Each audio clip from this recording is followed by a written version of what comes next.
Hallå alla! Varmt välkomna till kvällens Dubbelklick, en smart hemspecial. Vi kommer att bjuda på giveaways, lite drops i vanlig ordning och finbesök. Och vi kommer snacka engelska halva streamen och sen kommer vi gå tillbaka till svenska. Och så kommer vi även att gå igenom lite tävlingsbidrag. Vi körde en Smarta hem-tävling här på hemsidan där ni kunde skicka in era smarta hembidrag. Så ska vi gå igenom lite roliga och annorlunda idéer som ni har skickat in helt enkelt. But yeah, let's switch over to English. You can, as always, you can do the questions in Swedish if it's too hard with the English language. We've been doing English live streams now for 3 weeks in a row, I think. It was Fairphone, and then before that it was something else. But yeah, anyway, welcome thank you. to the live stream. We will start with Benjamin. Who are you, and where do you come from? I'm Danish, so that's why we're speaking English. Sorry about that. First of all, I guess we could try in Danish and Swedish, but it would be horrible. So let's stick to English. Exactly. I'm here as part of Bigger Things.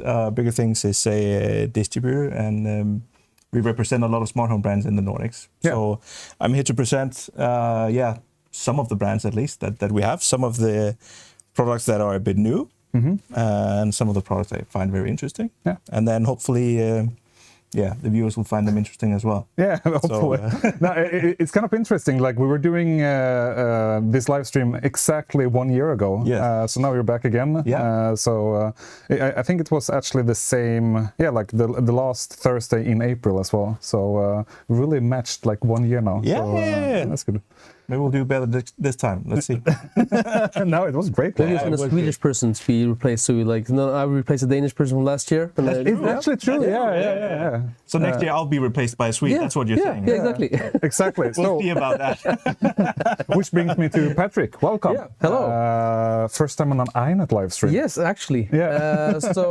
Back again on air. Yeah. So yes, Patrick or Plind, a sales manager for Shelly in Sweden. So I've started with my colleague Nicholas in February for Shelly, so it's gonna be really fun. It's been really fun a couple of months learning about the products, getting deeper into the products. Because I've known Shelly for many years. Yeah. Nice. All right. Well, I guess we'll just dive right into it. I keep on looking here because there's a lot of products here. Yes, exactly. But I think let's just start. Let's start talking about products. And if you guys have any questions, just feel free to drop in with whatever, and we will make it. Hopefully, have some answers. Yeah.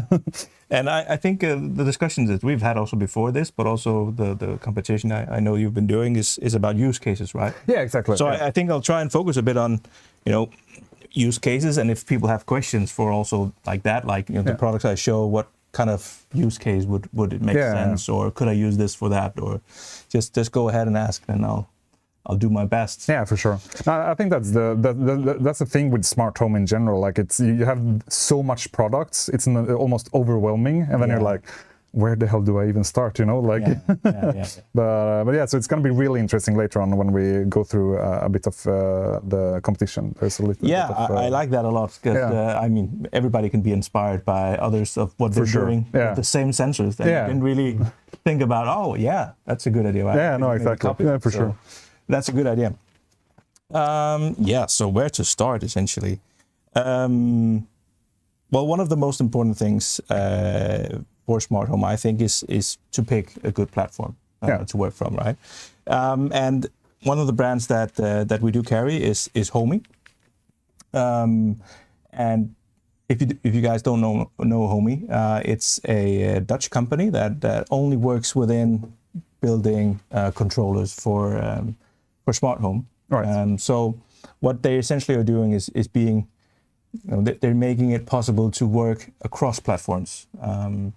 There's a lot of different brands out there that make their own app, and then they have their own functions, and everything you do within that app with their products, of course, works, right? But what happens if you want to use one brand's sensor to control another brand's activator? well, then you need a product like Homey or some kind of cross-channel platform where you can work with these devices. So Homey does that really well, both in terms of how much they support, but also in terms of the connectivities that are available, and also how nice it looks. So it has a really nice looking dashboard function. I'll show that in a minute as well. So the new thing about Homey is that they've launched a Pro Mini. They have a lineup of like a Homey Bridge, and then before they had a Homey Pro. Yeah.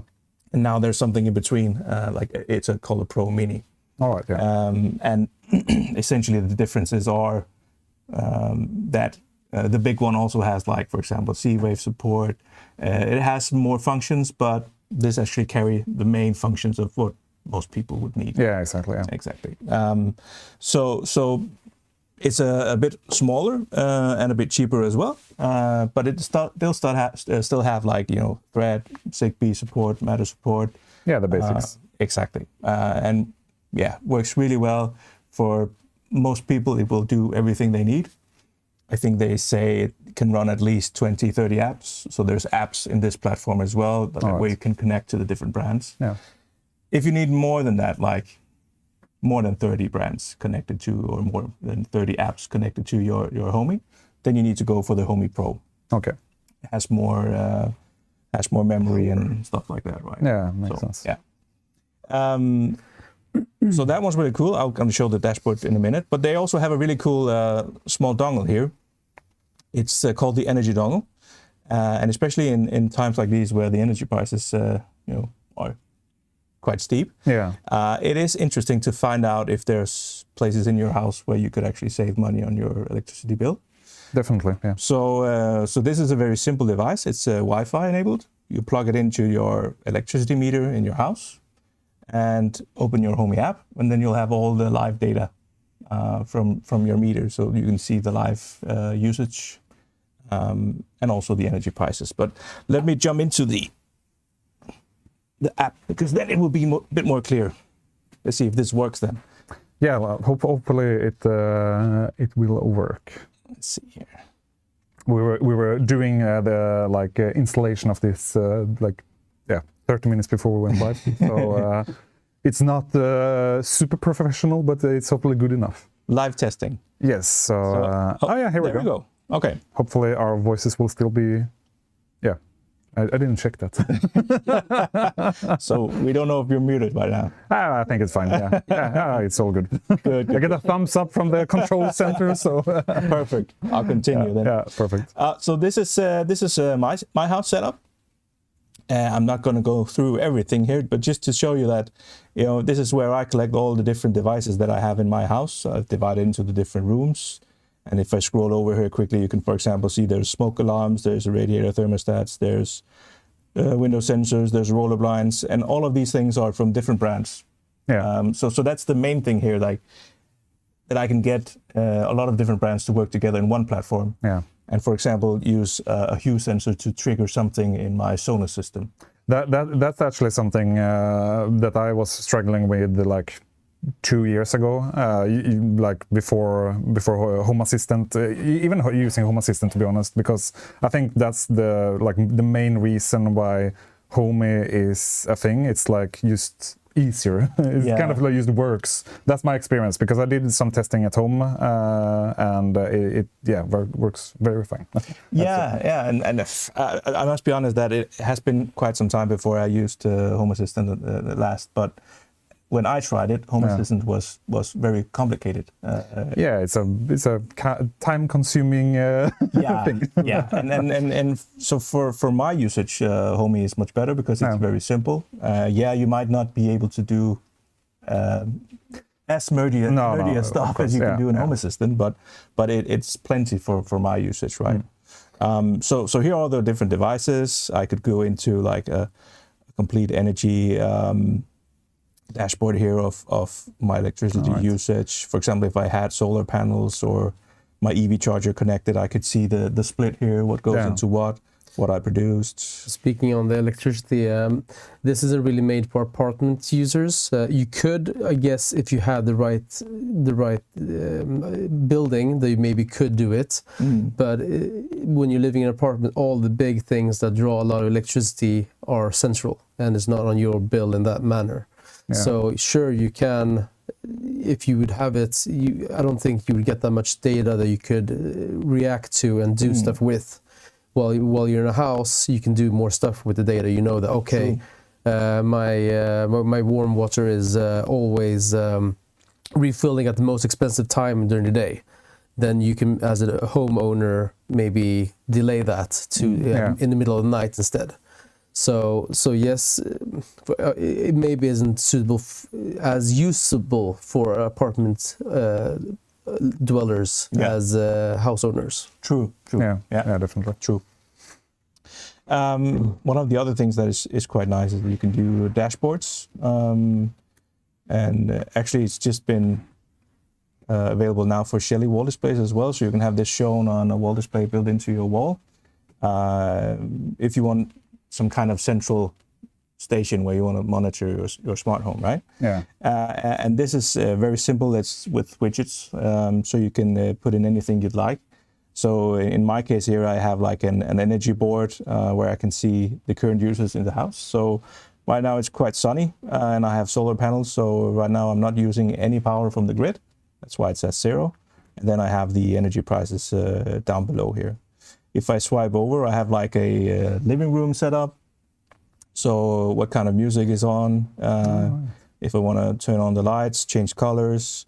I also have the thermostat, so right now it's quite warm. The sun is shining, so it's trying to get down to 21 degrees. Yeah. I can see the air quality, the humidity, and so on. So of course it uses different sensors for that, and that I pick which sensors to use for what exactly. for this dashboard, right? Yeah, we did get one question in regards to that. It was, I would like to buy real-link cameras. Are there any sensors, smoke detectors, and so on that work on the same platform, or do I need something like Homey? And in Rail-Link's case, I'm pretty sure you need a platform in order for it to work with. I'm quite sure. Yeah. You need Homey or Home Assistant. They both have Rail-Link. Both have integrations for both platforms. Yeah. You could essentially also use maybe Google Home or something like that, right? Are they HomeKit, Google Home supported, Rail-Link? Yeah. I think to some point. No, I don't think they're Magic cameras are really new, I think. Yeah. But I'm not sure. I guess you'll have to hear next week. Yeah, true. That's true. But it is something like that, for example, that could be a good use case with, definitely. to bring in a Homey in between. I also have another one here. So I have these soil moisture sensors. I have one here. These ones from Third Reality. So I have these installed in the plants I have in the living room also, so I can check, how moist they are. So it can tell my Sonos speaker to tell my wife to water the plants when necessary. I can see my motion blind curtains as well. And I can have a list of what kind of devices do I have where I need to change the battery soon. Yeah. So this is my setup. I mean, there's 1,000 ways to do it, right? But what I like about this is how clean and nicely it looks. Even though there's a lot of things going on in the background with sensors and everything, you can reach a point where it's easy enough for everybody to follow, right? Yeah, for sure. And the really clever thing is their automations which they call flows. You can do anything here. Like you can do very simple stuff. Like for example, this flow card I have here. When the time is 10 in the evening, close down the lights. Right? Stuff like that. It's very easy, but you can also do the more complicated stuff, especially if you go onto their web browser. Then you have advanced flows where you can build really crazy stuff. If then there's that and all kinds of sensor input. That's something because honestly, I've been using Home Assistant mostly, but I think for me at least, it's always been like a time issue. There was someone mentioning it in the chat as well. Like it's so time consuming where you reach to a point there's like it's too much, you know, like you just want it to work. And in that case, I think Homey really has its pros. Exactly. According to me, at least. Yeah. I actually found a shortcut in that for Home Assistant. Yeah. Claude. Oh, You just tell Claude, I want to do this. I want a sensor that does exactly this. So, and then he just solves it. That's true. Yeah, someone mentioned that also. That like since AI, it's been really. Yeah. So I've actually given Claude full access to my Home Assistant. Yeah. So you said, okay, I want sensors now that show me the temperature when it's going up and down. True. So I can see the temperature and also seeing that it's rising right now or it's lowering right now, which is good when it's colder outside and you want to see, okay, this room it's getting colder. I want the heat to start going up in that room. So. Exactly. And there is Swedish. I'm assuming there's Swedish in the menu since it's. Yeah. There is. If there's a Nordic language or at least one Nordic language, there's all of them. Hopefully. Usually, yeah. But you can actually do the same with Homey as well. So the last thing is Homey script. Yeah. And there you can also have Claude anything. So if it's not there, you can just ask Claude or any AI to really use nice, the Homey script. Yeah. So really nice platform to start with. Of course, you need some sensors and things to play around with if you have a platform before it gets really fun. So yeah, I just briefly shown this, but I really like these ones. These are also maybe a bit. It's the time of year maybe to have these. They can both go outside and inside. It's a very simple product. You stick it in the soil of the plant you want to track, and then it measures the temperature and the humidity. Oh. So a nice way to track your products. It's called a third reality soil moisture sensor. So that's. Is there any smaller version? No. This is it right now. Yeah. So it does fill a bit, but it has to be like a watertight casing, and it has a pretty big battery. Yeah, that makes sense. Plus, it needs a nice antenna. It's Zigbee based. So if you have it far out in the garden, you need. Yeah, no, I was thinking like more inside usage, like a smaller plant or similar, because not currently, but if you have a pretty big plants, like big house plants, right? Then, I mean, this is what you see, right? Yeah, no, of course. This is in the ground. Yeah. I just curious. Yeah. Which kind of battery is it in it? It's a AA. AA, yeah. Yeah. Yeah, it's AA. So I quite like that one. What else do we have? We have a lot of fun things here. This one is quite fun. So this is called the SwitchBot bot. SwitchBot bot, yeah. The SwitchBot bot. Yeah. And it's their claim to fame, so to say. I think they started on Kickstarter or something like a long time ago. Yeah. 2015, 14, somewhere there back. Less than more than 10 years ago. Yep. And this is what they started with. Yeah. And it's still the exact same product. They have a broader range now of all kinds of smart home products that are actually quite cool. But still, I brought this one because it's somehow cool in how simple it is. Yeah. So it's the bot. And essentially what it can do... Should we switch over to the focus camera? Yeah, if that's possible. It has a nice little function here. Can I use that button maybe? Of course. So maybe I can have it press it. It doesn't fit quite. I think it's a bit too hard to press. So if I just connect it here, I can have it press anything essentially, and that's it. That's it. That's it. What it that's it. That's it. And that's been the function all years. Yes, and it's still in quantity their best-selling product, and I think there's a good reason for it, because there are many products out there. I mean, good coffee machines you've had for many years, for example, right? That doesn't have any smart functions. No. If you like the coffee to warm up when you wake up in the morning, you don't want to go and press the button first.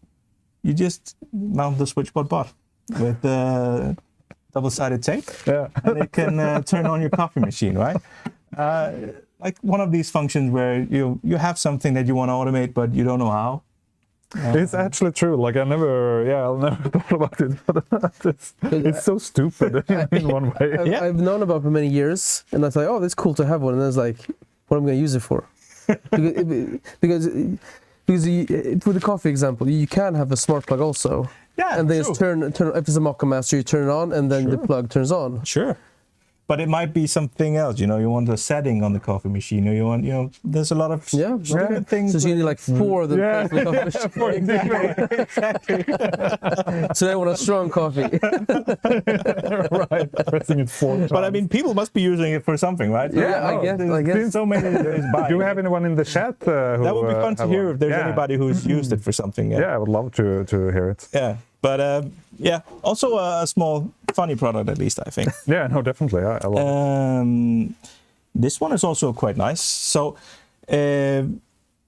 Eve is a bit of a different brand than a lot of the other ones we have, because they have a bit of a different approach. So when you look at many of these brands, they would like you to create a user account. They want some way use your data. Maybe they want to sell you a subscription to security or cloud or something like that. So what Eve has done is that they don't have any login required. They don't have any user account.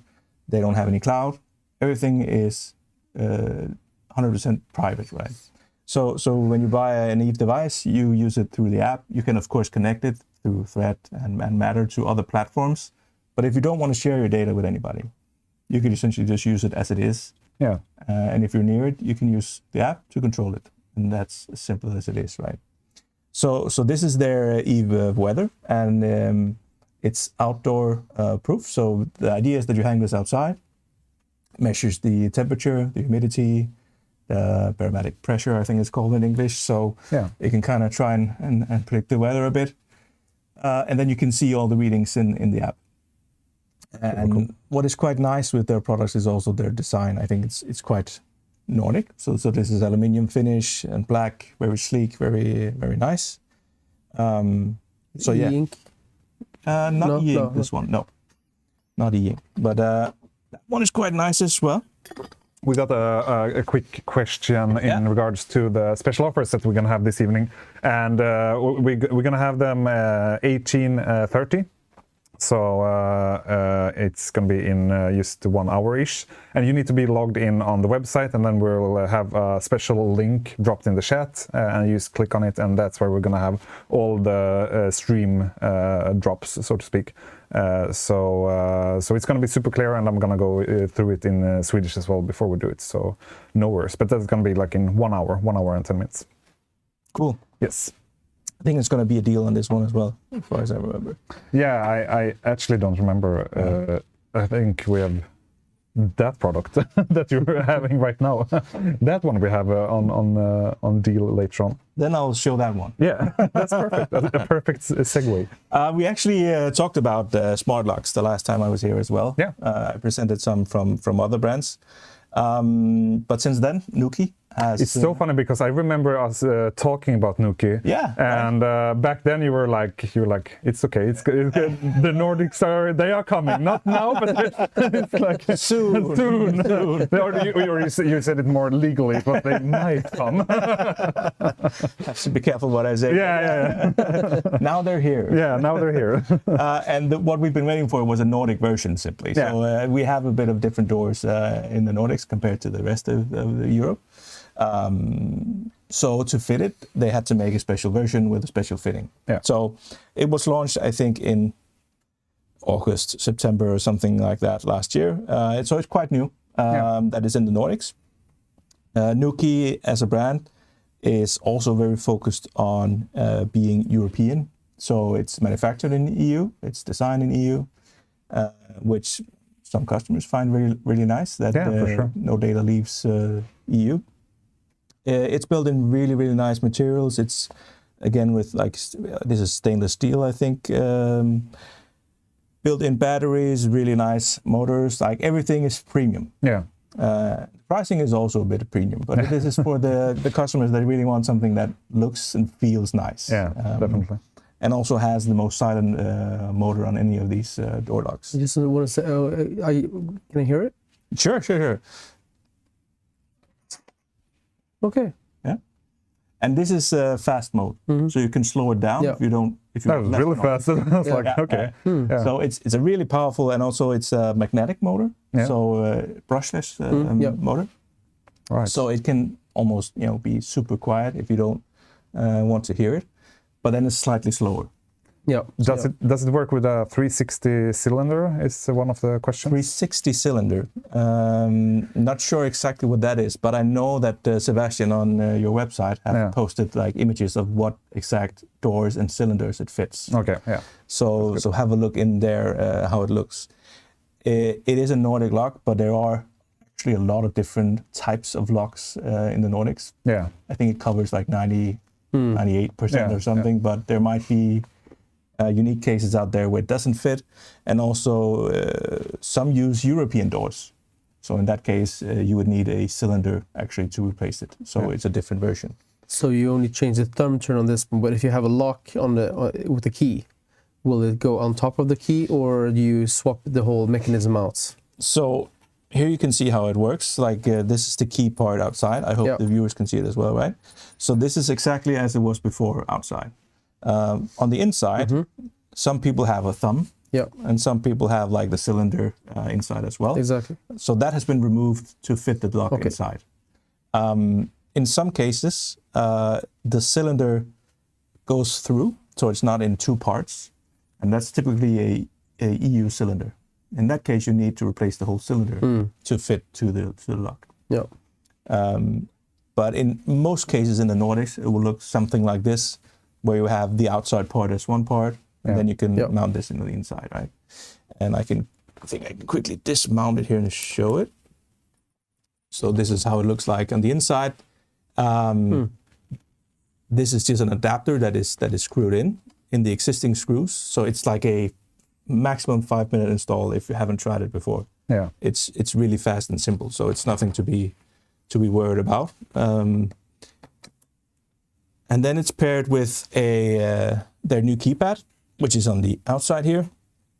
So of course you can use just a numerical password if you want to do that. Yeah. It also uses NFC. So for example, with Apple Home Key or with Samsung something with key, also works for them. Yeah.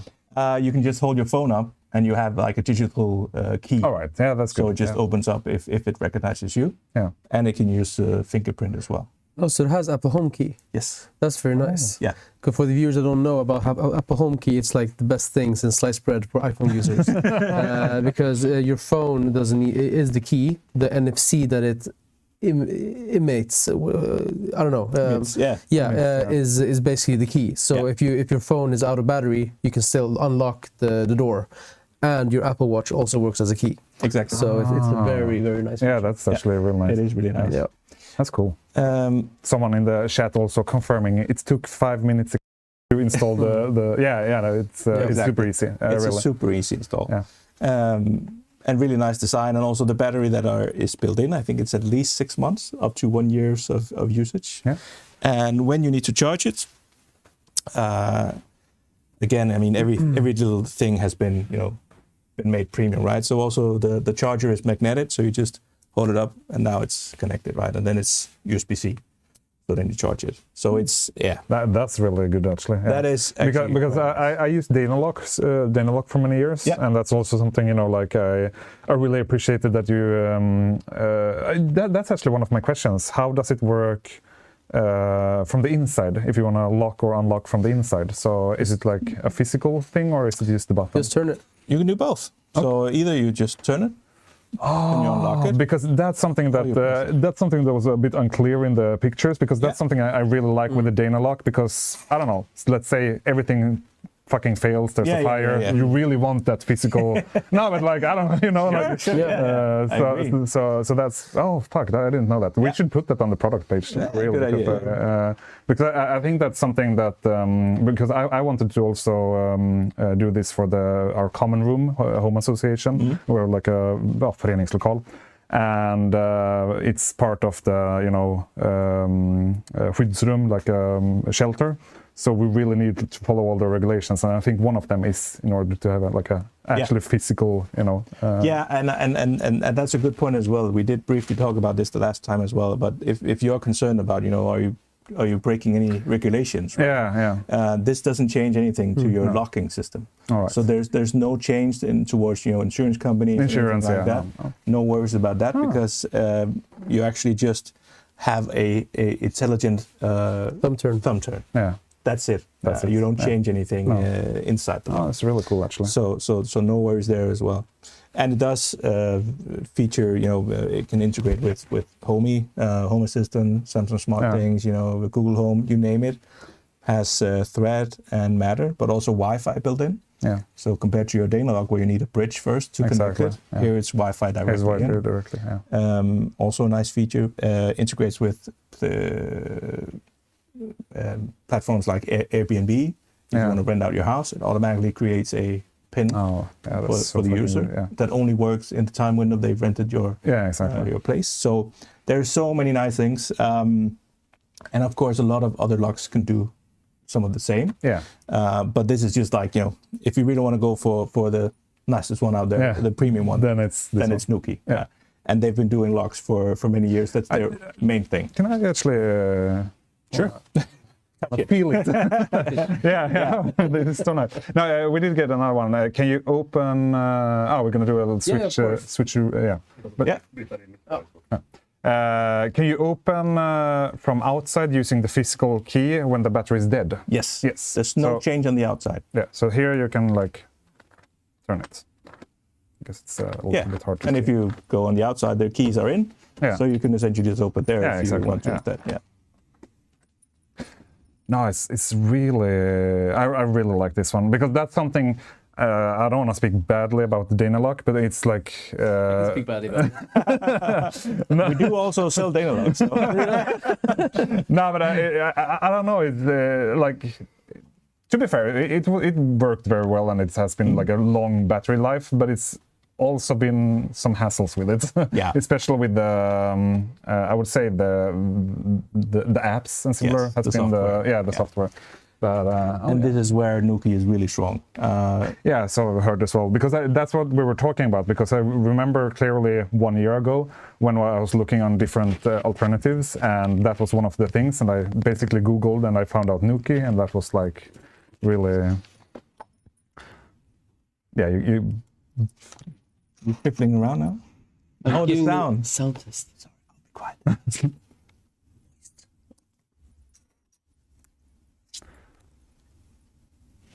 I'm not sure if I think the noise suppression. Noise cancelling, But it's it's a very, very subtle noise. I'm not sure how to describe it, but it's a low raspy noise, but it's not something that will echo.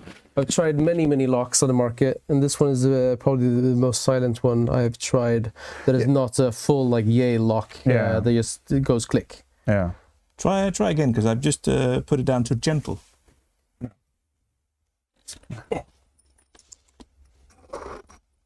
Yeah. It was a bit more. It's a bit more. A little more lower. Yeah.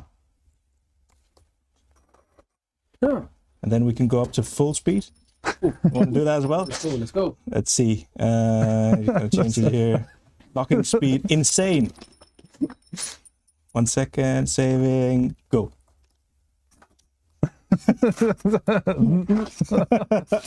This one sounds a little bit more like Danalock, but Danalock is extremely slow.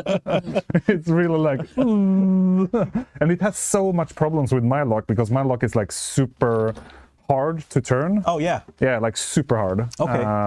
So that was been like my main issues using Danalock. Now I just gave up. I have a Danalock there, but it's like no battery. I'm used to using it. Like, okay. That's to the point it's gotten right now. Oh, you need to try change it to a Nuki then. Yeah, for sure. Switch, yeah. There's no texture to the thumb turn because it's using the cylinder. It's going 100% after the lock cylinder. So you're feeling basically how it's going in and out. So there's no raspiness to make it feel more nice on the inside. No, it's No, I got a question in the chat about it. Okay. If there's any texture. Can it be legal? Yes, it is legal. Can it be legal? It's that good, but yes, it's still legal. Yes. Yeah. So is it an extension or a replacement of the current lock? I mean, if you install this, will it replace the physical key? No, the key's still there. Yeah, the key's still there. Yeah. Key's still there on the outside. So outside, I mean, of course, I've mounted the keypad here, right? But on the outside, otherwise, you wouldn't know anything that this was a smart lock door. Yeah. It's only on the inside that you change anything at all. That's really cool. And may I say, it looks a bit like, you know, the heart of Iron Man, right? Like the, or is it just me? I mean, Actually, no, when you say it, yeah. Maybe just me.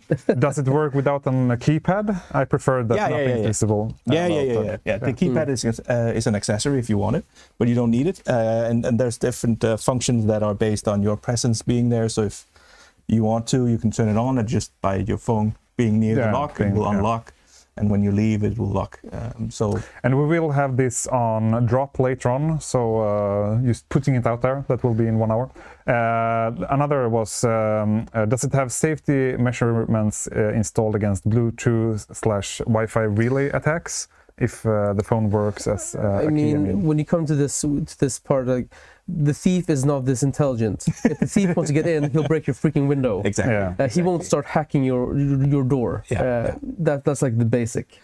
But it does have every security measure out there. That's you know. But you need a very clever hacker, and then I guess he will have better jobs to have than being a burglar. The burglar will probably just crash the window to get in.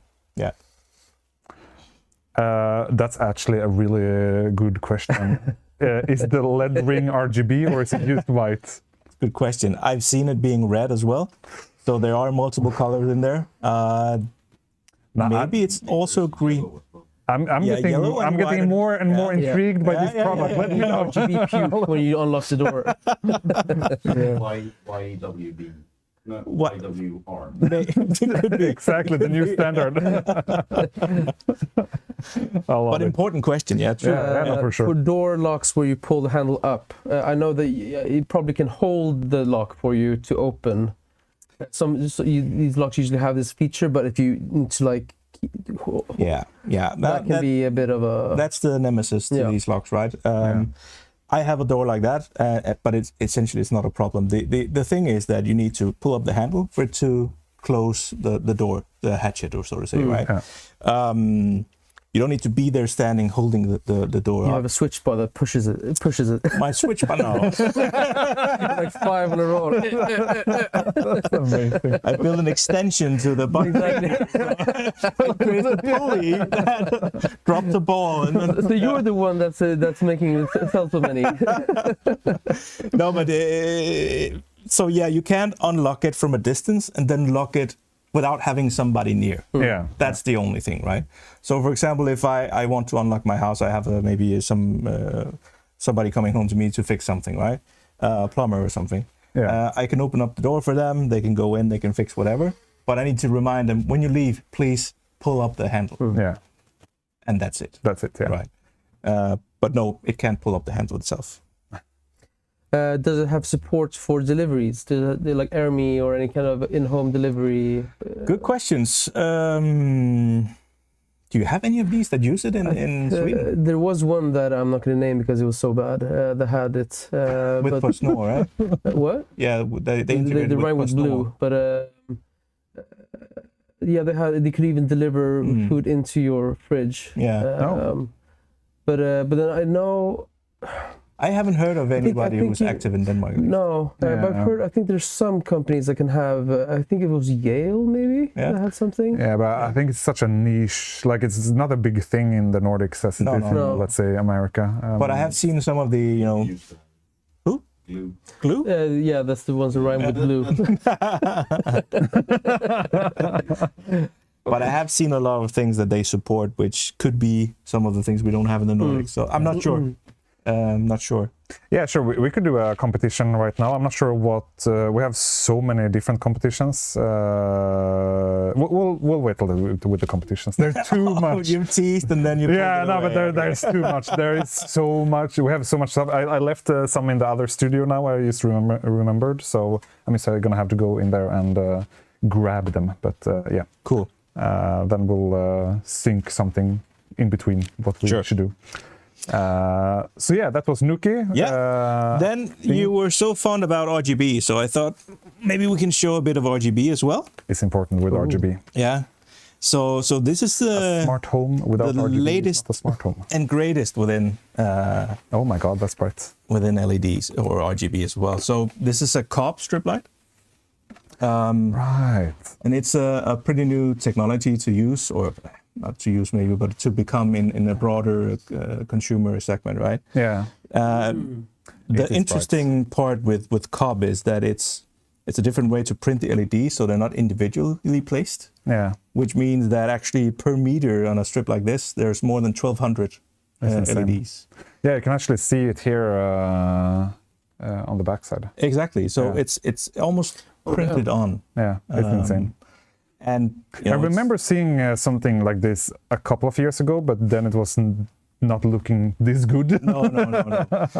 The technology has been weighing a bit, because there are downsides as well, of course, to any technology. And one of them is, that if, for example, one breaks, then you have a big area that breaks. Yeah, right. Right. So these have been taking a bit of time to reach the consumer market, but these ones are really great. They've been in the market for like a half a year or something by now. There are also more versions coming, Sebastian. You'll have to create them soon. But these are really nice and just create a really good diffused effect, right? Yeah, exactly. So you can look directly upon them without seeing any LEDs. Yeah. And that's really, really nice. Very flexible also. Very flexible also, and So broad. you could like do a really awkward bend under furniture and still get away with it. You could. I would, though, for a bend like that, use the rope lights instead. Have you seen them? Yeah, I think so. Yeah. Otherwise, there's one over here, but they're faced more towards you. I want to see it. So, You want to see? I want to see it. Sebastian, can you? I saw one in the box over there. No, I have to say it's what really gets me. It's the brightness. Like you can even see in the camera, which you usually can't with RGB lights, that it's really bright. Like. And I don't even have. Did I even mention it's Govee? So it's made by Govee. Yeah. No, it's in the white box over there, right? Behind your chair. What are you doing to the? Oh, Changing the settings. Yeah. don't remove the brightness. It's I thought that impressive. maybe you can't see the colors. Can you on the stream? A little bit. A little bit. You get a bit saturated, but it's too bright, you see the idea. Yeah. Sebastian, Very Alltså? neat. there, in the white box behind your chair. Jag har myntat det. Ah, that one. We're having some.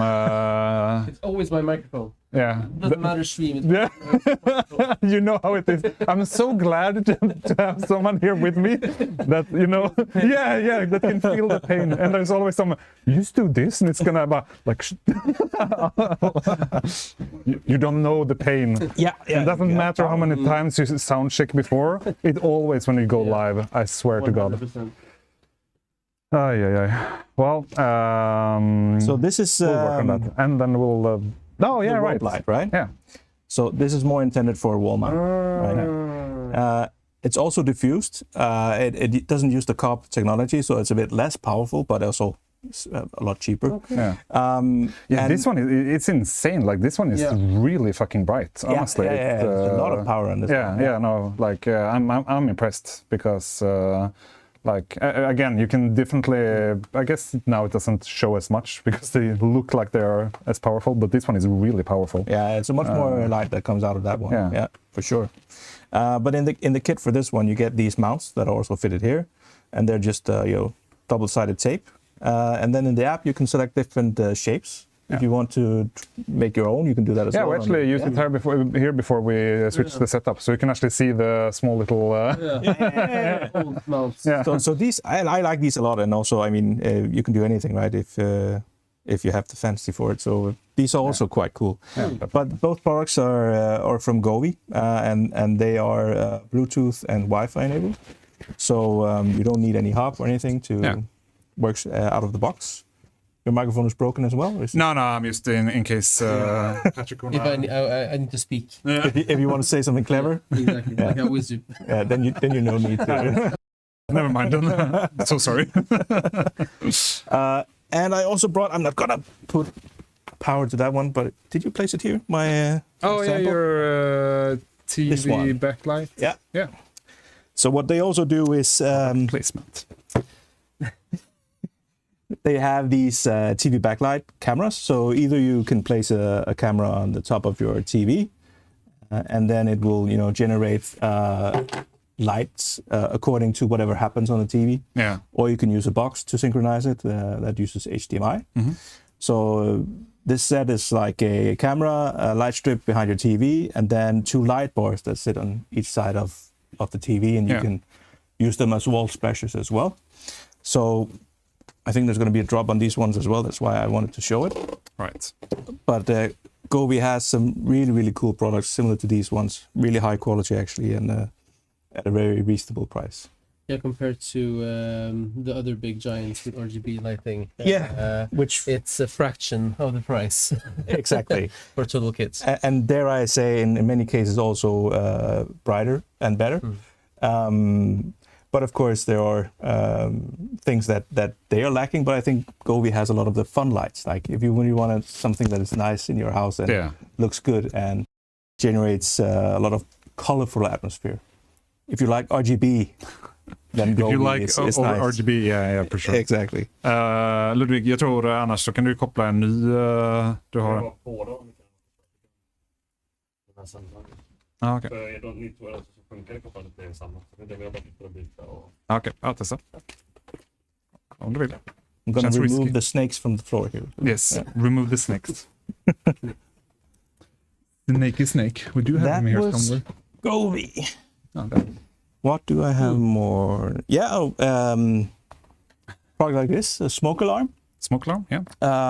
Again, a very simple product, simple function. But actually, there's not a lot of Zigbee smoke alarms out there that are living up to the requirements that we have in the Nordics. There are a few by now, but these ones I really like design-wise. It's from a Danish brand called Friend. What they specialize in is designing it in the Nordics. They make typically a product that is a bit more in the Nordic feel of quality and also design. Yeah. And also everything is the software, hardware, the firmware on them are developed in Denmark as well. So we kind of know more about what would the Nordic user like to have. That makes sense. And for example, this one, they put in a temperature sensor as well. So they also have usually some kind of extra functions in there. But what I feel is a really nice looking smoke alarm. If you want to add that to your smart home. Do they also have powered ones? No, not yet. But I know it's something that's being looked into because it's actually a requirement now for newly built. Yeah. So you can replace it in your house. Like if you have battery power today, you're allowed to have battery power still. But if you build a new home, you have to have mains powered smoke alarms. I think the only smart one that's been available has been the Nest Protect. Both battery and the mains powered versions. But they're super old and have like no features except for like nightlight. Exactly. I think there's a product also from Heated, if you know them. Oh yeah. They have one they also, have a right? smoke alarm. Yeah. Okay. Yeah, mains powered. Yeah. But there's not a lot out there. And they're quite big and ugly. Yeah. So I hope they will do a nice design on those. Definitely. Yeah. I've also brought a bit of new products from Aqara. Oh. So Aqara is, by now a really big Chinese brand that have, a lot of things within the smart home categories. Their sensors are the most used product together with the Homeys. So they've been in the market for quite some time with sensors, but have developed a lot of different products by now. But they've just launched these products. So this is their new doorbell. It's both Wi-Fi and PoE. So if you don't want to have cords going out to your doorbell, you can do it with PoE instead. So both have data and power in one cable.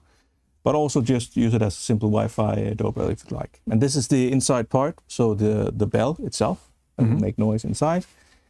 So this comes like a pair, and then this is mounted outside as doorbell, and this one inside. Right. Really nice, simple, and also quite cheap doorbell. It really has a very nice click to it. I think you'll like that. Yeah. Okay. It's the small thing that matter, right? Yeah, because the spongy buttons are never nice. Because then the delivery man doesn't even know that they press a button. If they pressed it right, Yeah. yeah. I have a unified camera at home, and I swear there's so many times the post guy he thinks he presses the button, but he doesn't press it, and then I miss the call. Exactly. And then I'm chasing post guys all over town. You Stop your car. often that you're chasing him? No, I've done it once. Oh, okay. I caught him. It was actually I bought a lot of unified switches from iNet actually. I just missed him, and then I saw who it was in the camera, and then I saw him.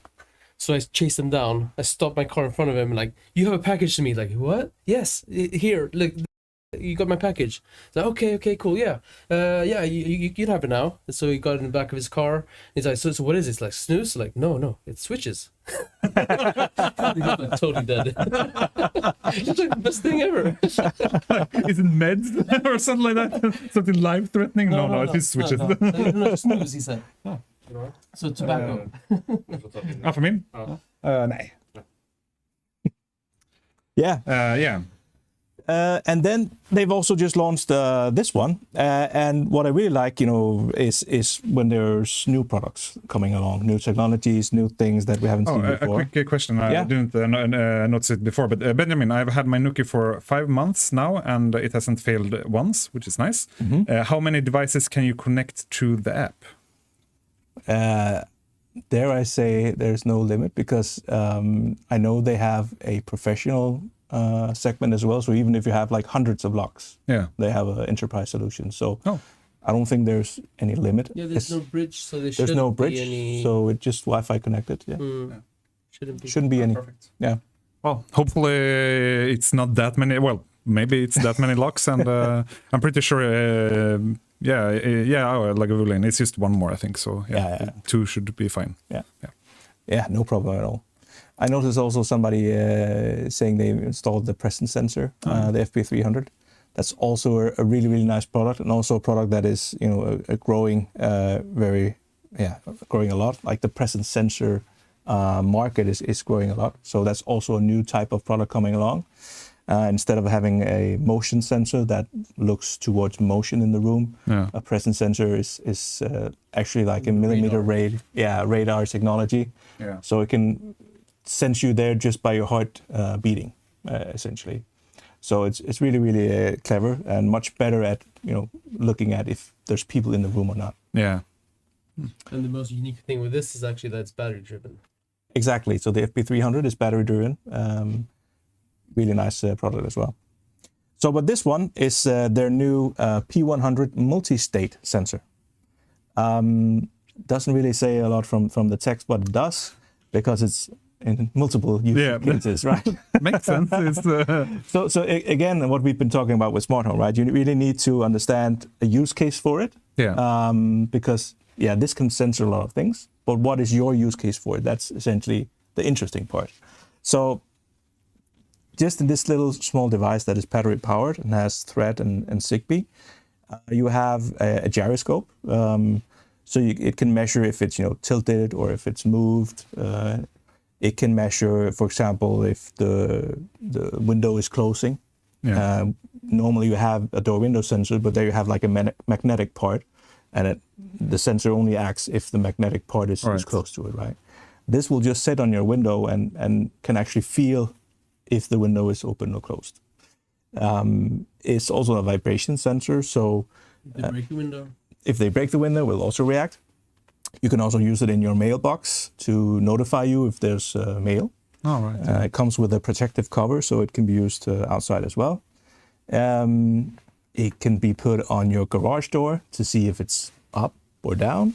And you can use the SwitchBot bot to press the open or close on the garage door. I'd like to see how. Or a relay. I would get a green treat to see how hard it actually can press something, because those buttons can be really hard to press sometimes. I mean, we're not going to try now, but So maybe after the stream we can mount it and I'll let you try, because it's actually pretty hard. All right. Okay. Yeah, it has a lot of power in it. Yeah. How many Newton meters? No. We will measure it afterwards. Don't worry. No, so this is a multi-tool, I'd say, and I think again you need to have a use case where you say, can you do this? Then please ask. But it's a multi-tool of sensors. Yeah. And it is also Aqara has launched their own AI system within their app. So even if you're saying, well, I don't know if we can measure it, well, actually, it will sense with all the sensors it has and figure out if it could do what you're asking it to do, essentially, right? So you might say, well, I don't move my window in a normal way. Maybe it won't recognize it or something like that. But as soon as it can recognize a difference in the sensors, it can trigger that event for you through the AI. You know if it's got any Zigbee support? I mean, for Home Assistant? Not yet. They're working on it. So it's only basic functions right now through Thread and Matter support. But the Zigbee support, both for Homey and Home Assistant, is coming. Yeah. I would say that it will probably pop up in the Zigbee to MQTT first before ZHA. Zigbee to MQTT are a bit faster in importing more special items, and this one should probably sell a bit more than other. Because I've seen some Aqara devices have taken like up to 1.5-2 years before someone's come with a device handler for it. Yeah. Like the display switch just got support like a week ago. So if it's a popular product, it will probably get faster supports on both platforms. But I would say Zigbee to MQTT would probably be first with it.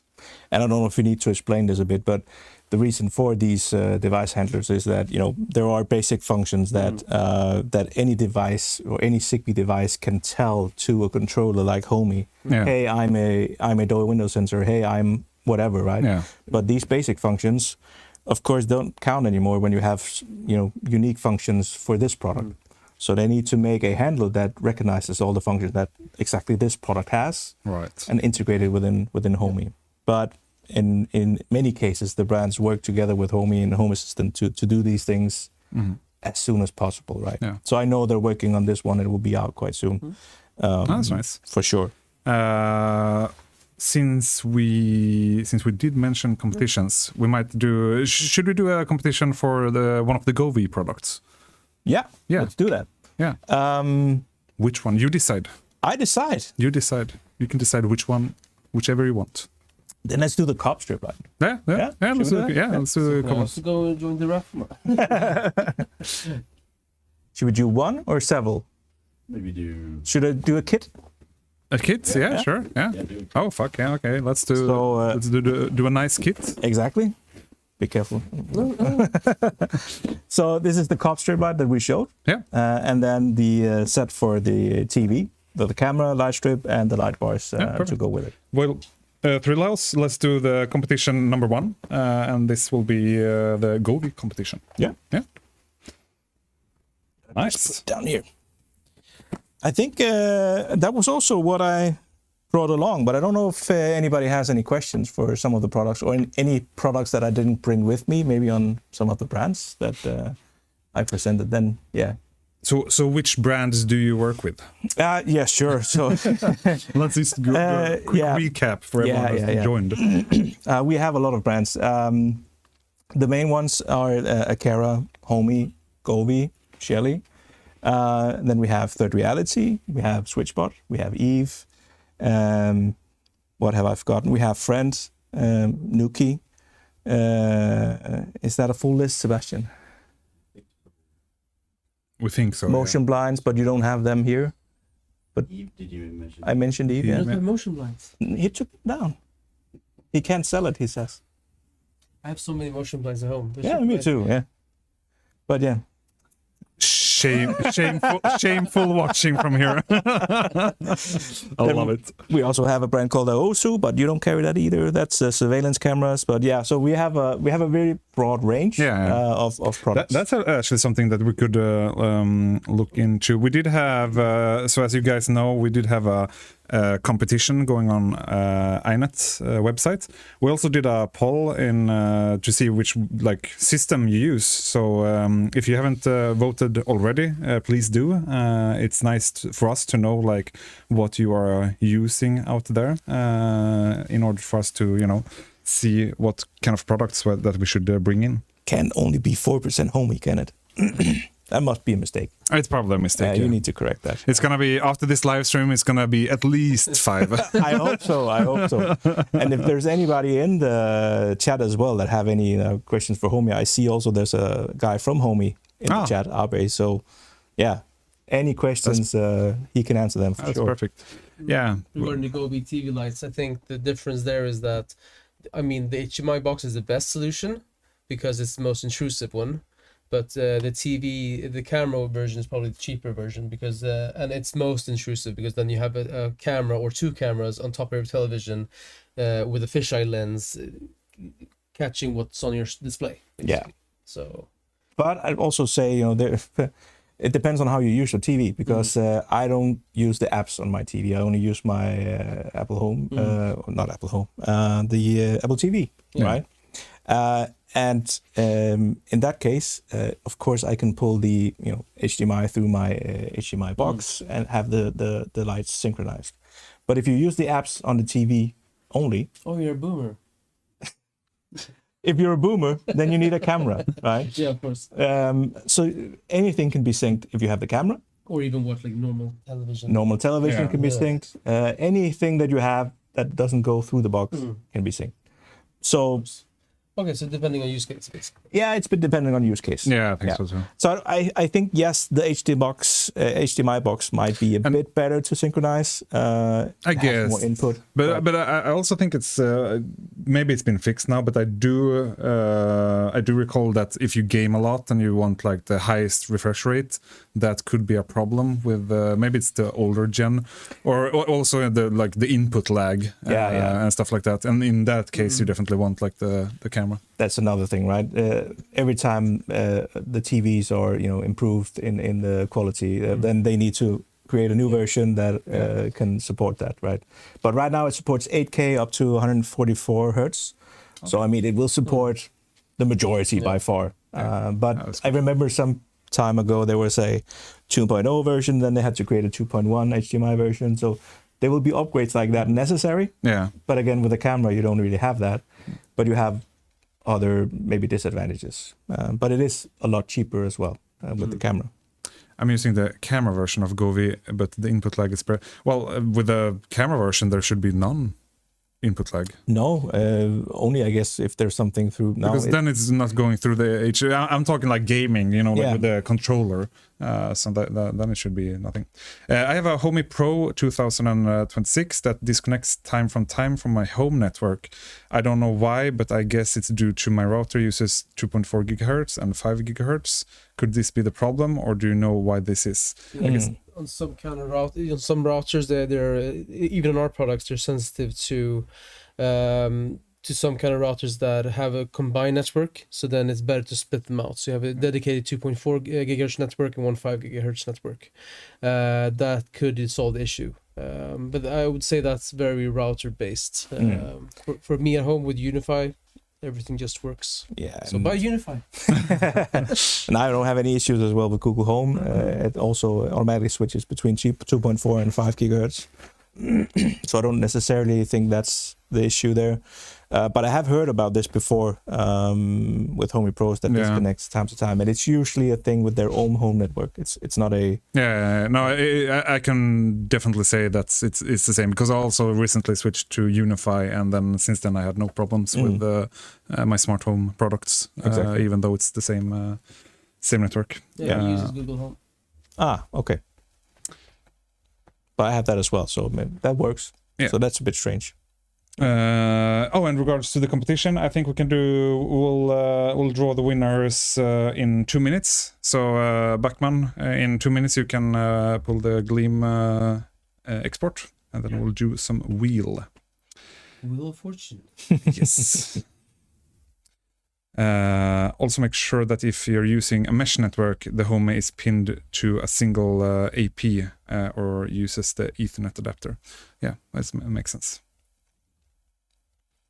Yeah, I can't remember how when I tried my Homey, because the Homey Pro last gen, does it even have Ethernet? actually both the Pro today and also the previous version don't have an Ethernet port in. No. So you have to use a Ethernet adapter. So that's an accessory for it. Right. But the Pro Mini comes with Ethernet port built in. So right. that's actually a fun little quirk that the smaller version does have Ethernet port. Yeah. Huh. But does it have a PoE? No. Does the Pro Ethernet adapter PoE? Yeah, if you use it through the Ethernet adapter, yeah. Okay. Yeah. Oh, That's good. that's really cool. Then I'm a little bit more happy. Yeah, there's been so many products. I think I'm still locked onto the Nuki for now, but yeah, definitely interesting. I like the garden little measurements. I guess what was like the main use case is to basically water the plants, or what's like yeah, so I keep tabs of when the plants need water, because I'm useless at that, and I found out my wife is too, so I'm sick of her buying new plants because they're the ones that are dying. But I can understand it's hard as well. Sometimes the sun is shining, sometimes it's not. For sure. So as soon as it reaches below, I think I've set it at 40% humidity, then my Google Home will tell me, hey, you need to water X plant. So I've given them names, and then she knows which plants to water. So there's I guess you could actually like do a proper system out of that. Like you name this plant specifically, because obviously different plants needs different kind of water. Yeah. So you can definitely take it to the next level. Does the app have like profiles for different type of plants? No. So I had to Google like how much humidity should X plant have, right? I haven't deep dived so much into it, but as far as I could see, it was around the 40%, so that's where I've started. Okay. What's the competition for? It's for some a Gobi kit. Yes. So there's a light strip light, cob, and the TV backlight kit. Yes. Yeah. Real nice. These products aren't that. I haven't seen as many of these products before. I know Aqara, Homey had one. Yeah.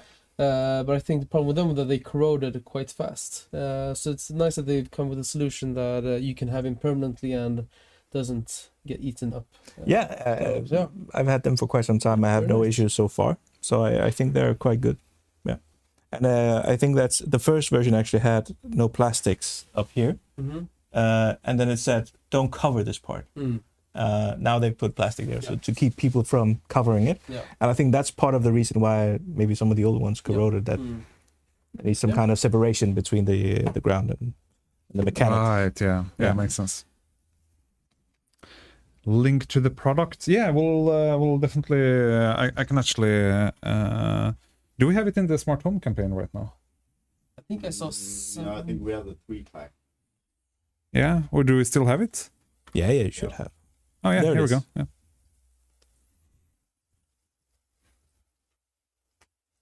And should we talk about the negative review? I put it down because it's so we don't we have negative reviews sometimes, but this one was kind of funny. I think it was basically, I can't remember, Sebastian. You are very emotional about this review.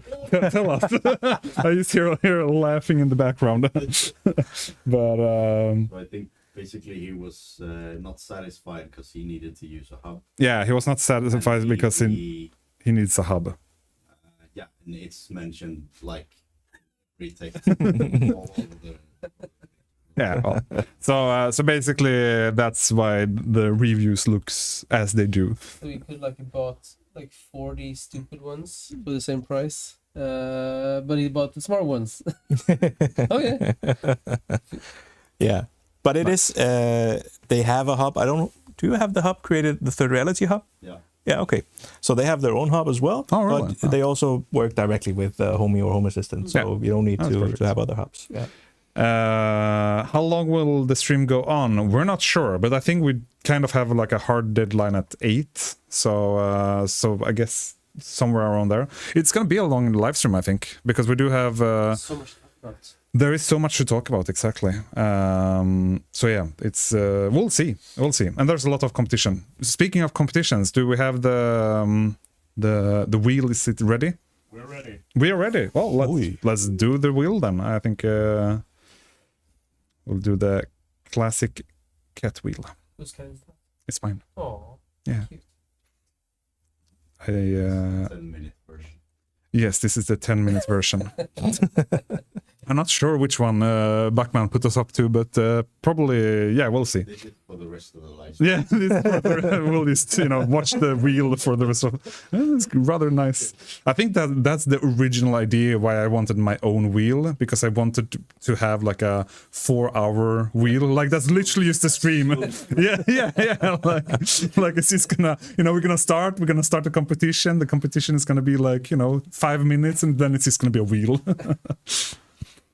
Go. Yeah, let's go. Good luck, everyone.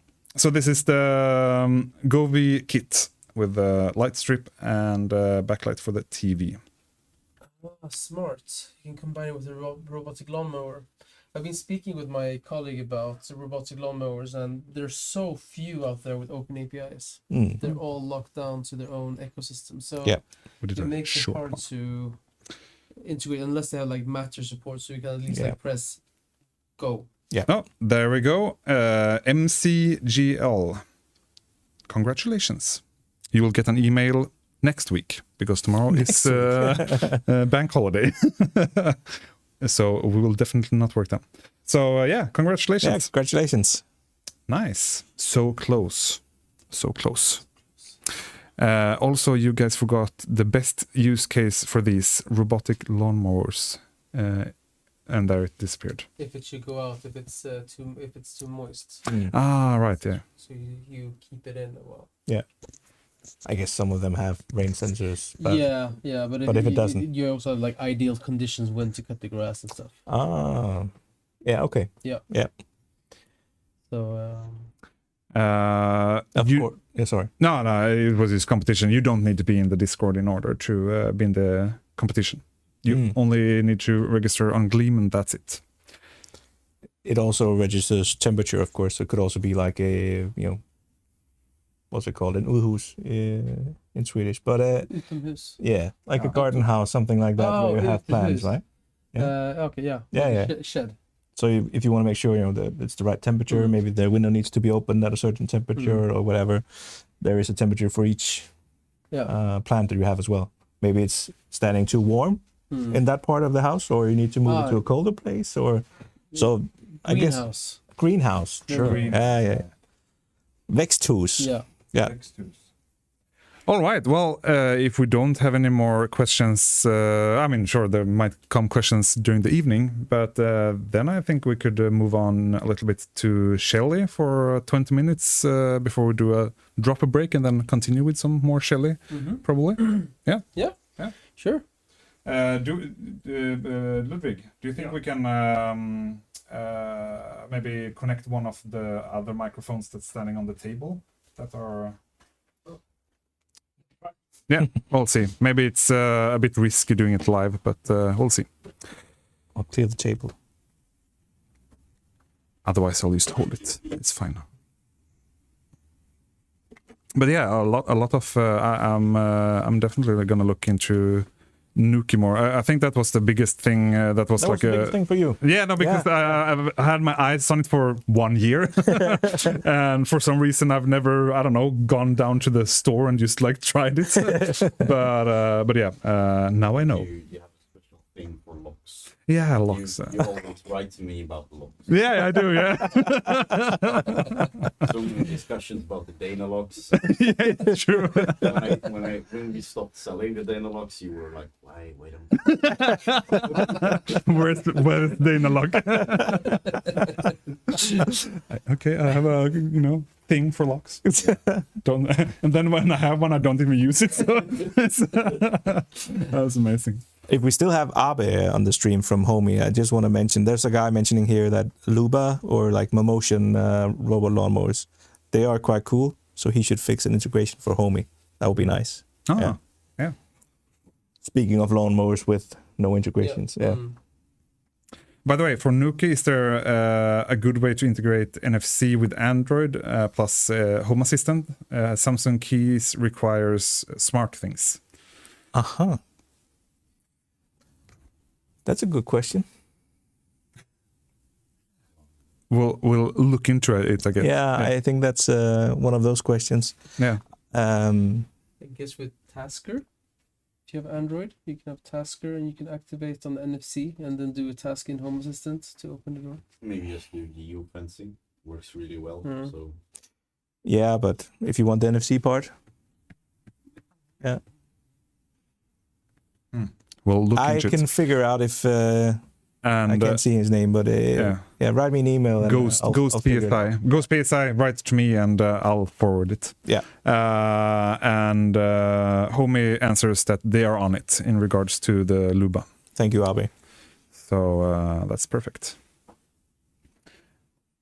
Is it really that bad with the microphone with both of them right now?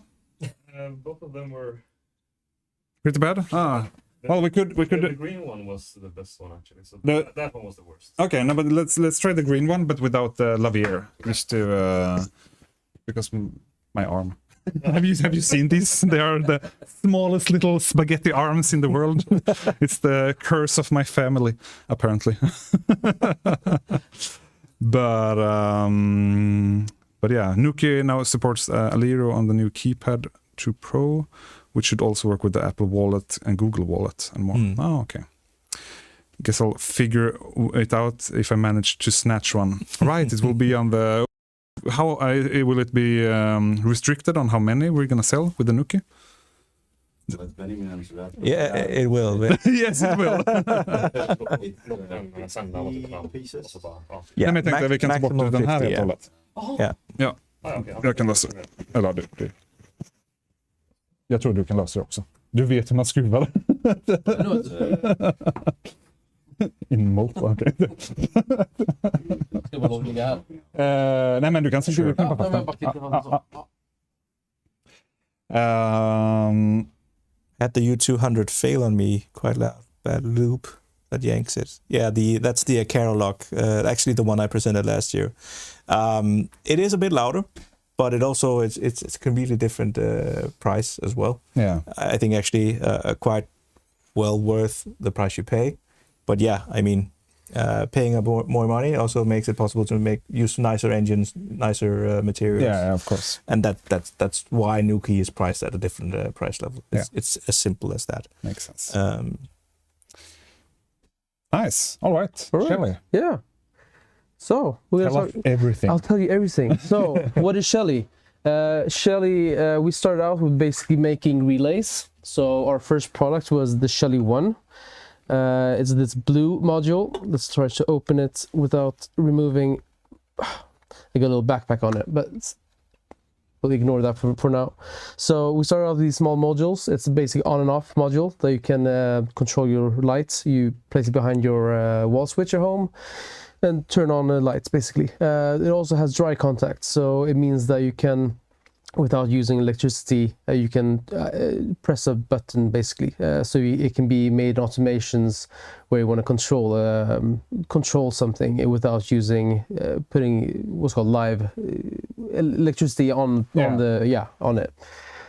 It can also be control 24 to 48 volt products. So this is basically where we come from.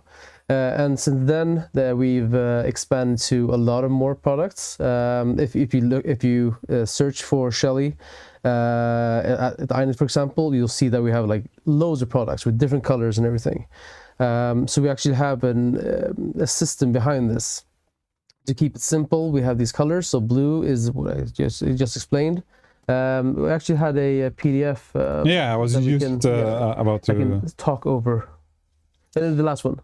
The last one? Yeah, the last one. That one has everything. So this one? Yeah.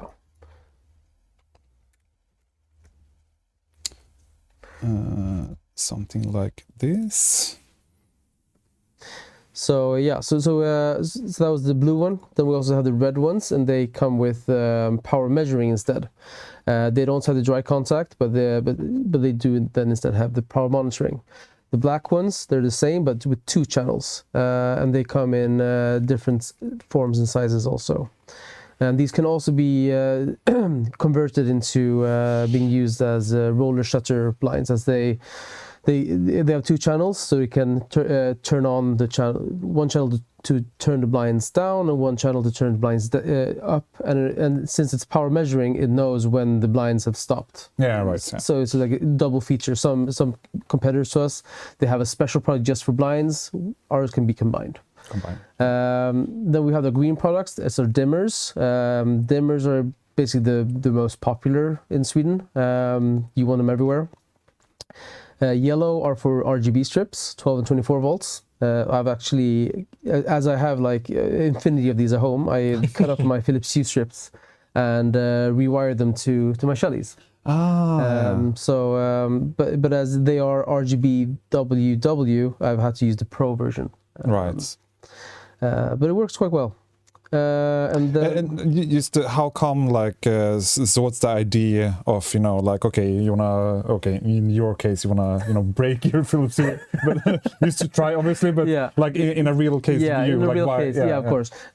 So if you go to a building shop, you can buy LED strips there, like stupid strips, and so you can have them outside on your patio or on your bed, whatever, and then you just connect them to our device, and then you just give them 12 or 24 volt power depending on what the strip wants. And as they have these different channels, so you have RGBW, you can either use it as a RGBW controller, or you can have 4 different white controllers in the same unit. So when you change the profile to that, you get 4 separate devices in the Shelly app, which you can place wherever you want, basically.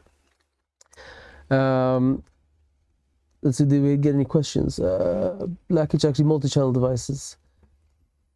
Yeah, exactly, multi-channel, of course. That's my colleague, Niklas, in the chat. So we have multi-channel devices. They come in 2, 3, 4, and soon a bit more, but that's to come. And then we have our purple devices. Yeah. So fucking random. Yes, I've done a lot of things. Gave me Call of Duty Modern Warfare 2 beta key for 4 years ago. Yes. Yes. I actually remember it. I actually do have one key for 12-month premium. I'm going to be putting in one of the goodie bags, so it'll be a random goodie bag. We need to show the goodie bag. Can you grab one from the other studio? There's one pre-packed in the other studio. You just have to go the long way. So you control our products with Wi-Fi. All our products have Bluetooth and Wi-Fi, but the Bluetooth is there for the initial contact with the device, to basically tell the device what Wi-Fi it has and set it up. And then when it's set up, all communication is over Wi-Fi. Then we do have our generation 4 devices also that you can flash to Zigbee, and when I say flash, it's just a matter of a button press in the UI. Right. So when you do have the Zigbee on Gen 4, you lose the Matter support and the Bluetooth gateway support. So it's only a Zigbee, but you can activate Wi-Fi control also. So you can still control it via Wi-Fi and Zigbee at the same time. Yes, exactly. Is the all 3M dead for new features?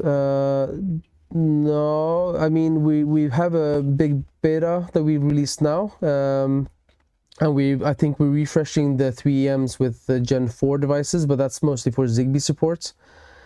So I don't know what you mean with dead for new features. There is one older device that we're not supporting anymore. The 3EM, yeah, exactly. Now it's called the Pro 3EM. Yeah, instead, right? Yeah. Yeah, and of course you can control, and then we also have a Z-Wave lineup. We bought a brand called Cubino a couple of years ago, a Polish Z-Wave brand, and they're basically their own team within Shelly that we could say run in parallel with the Wi-Fi stuff. So we have most of these products in a Z-Wave version as well. Right. If you would prefer that. The dimmer is not 12 to 24 volts. That one is 220 volts, and it can also be used without neutral if you have loads above 20 watts. Moving on the list, we've got the purple devices. They're mostly for steering like old type of LED lighting, or you can control fans with them. I use one to control the fan in my TV bench to get the heat out from the receiver. Right. We have the Shelly i4s, the orange ones. They're basically remotes that are connected to the mains. So you have a button, you wire it up to the puck, and then everything you do with the normal button on the wall will send inputs to Shelly. So you can make it control a dimmer somewhere else in the room. So it doesn't. They don't have to be connected to each other. Shelly IL and 2L are neutral-free products, so you don't have to have a neutral, but you do have to put a special bypass kind of thing up with your lights to make it work. And then we have the white line, the Shelly EM. So these are not controlling anything; they're just measuring the electricity. So so that's basically the color scheme. So it's easier to understand why there's so many products. So if you jump to the next slide, there we have the form factor. So we have the minis. These are actually the world's smallest relays. You can buy them in for the Shelly 1 and Shelly 1 PM. They're 8 amps, and then we have, actually we also have an energy meter in the same size for 16 amps, just measuring power. And then we have the standard module, the one I'm holding right now. And then we have the Pro one that you put in your circuit breaker box. And they also have RG45 connector if you want to. And then and then we also have the Shelly 4 Pro to the right there. It's quite cool. You have 4 channels in it with the screen. Screens are cool. Screens are cool. I mean, if there's something to take away from smart home, is that you want like mini screens. Mini screens, RGB, and stuff is showing. Sure. It's it's part of the smart home for sure. So I have my electrician friend in the chat right now, and he's going to be changing my fuse box soon. And I forced him to put like 4 of them in the top. He wasn't happy about it, but he's going to do it. I love it. I don't know. Is this something about like I have like a small Shelly wall display. I switched it from I think that was a brand I forced Sebastian to take in, the Sonoff or something. Dennis panel. Dennis panel. Yeah, that was slow. Yeah, let's put it like that. It was slow, especially compared to Shelly, let me tell you. But this is something like I don't know. It just feels nice. There's I literally right now it's nothing special in it. It's but again I think that's what I like with these panels, like just getting like the temperatures and stuff like that to like visualize it. Like now I have it. I don't need like a the small little device somewhere. It's built in here. That's all I need. Obviously it's not going to be like the perfect location or whatever for the room, but it's it's good enough, like for me at least. Solution: if the dimmer, if you think your Shelly dimmer is a bit too warm, you might. It shouldn't be tightly packed behind your wall. It needs some air. There is a mode you can put on the dimmer to put an echo mode that should down clocks it a bit to make it a bit slower. I'm not saying slower when you control it, but just slower if you're doing scripts or anything else to make it work harder, if that's a good explanation of because all our devices are small microcomputers, so you can have they can do scripting for you. I have one that is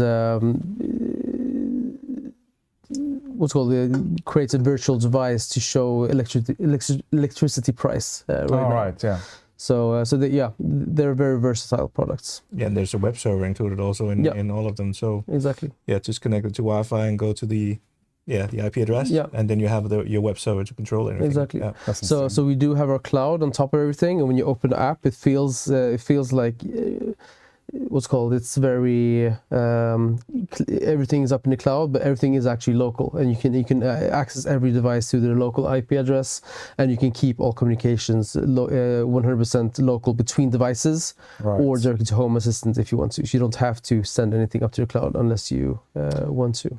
The white little sensor pill from Shelly, no news when it's coming to Sweden. Well, it is available. Yeah, we actually got. We have stock. It's just up to Sebastian to actually.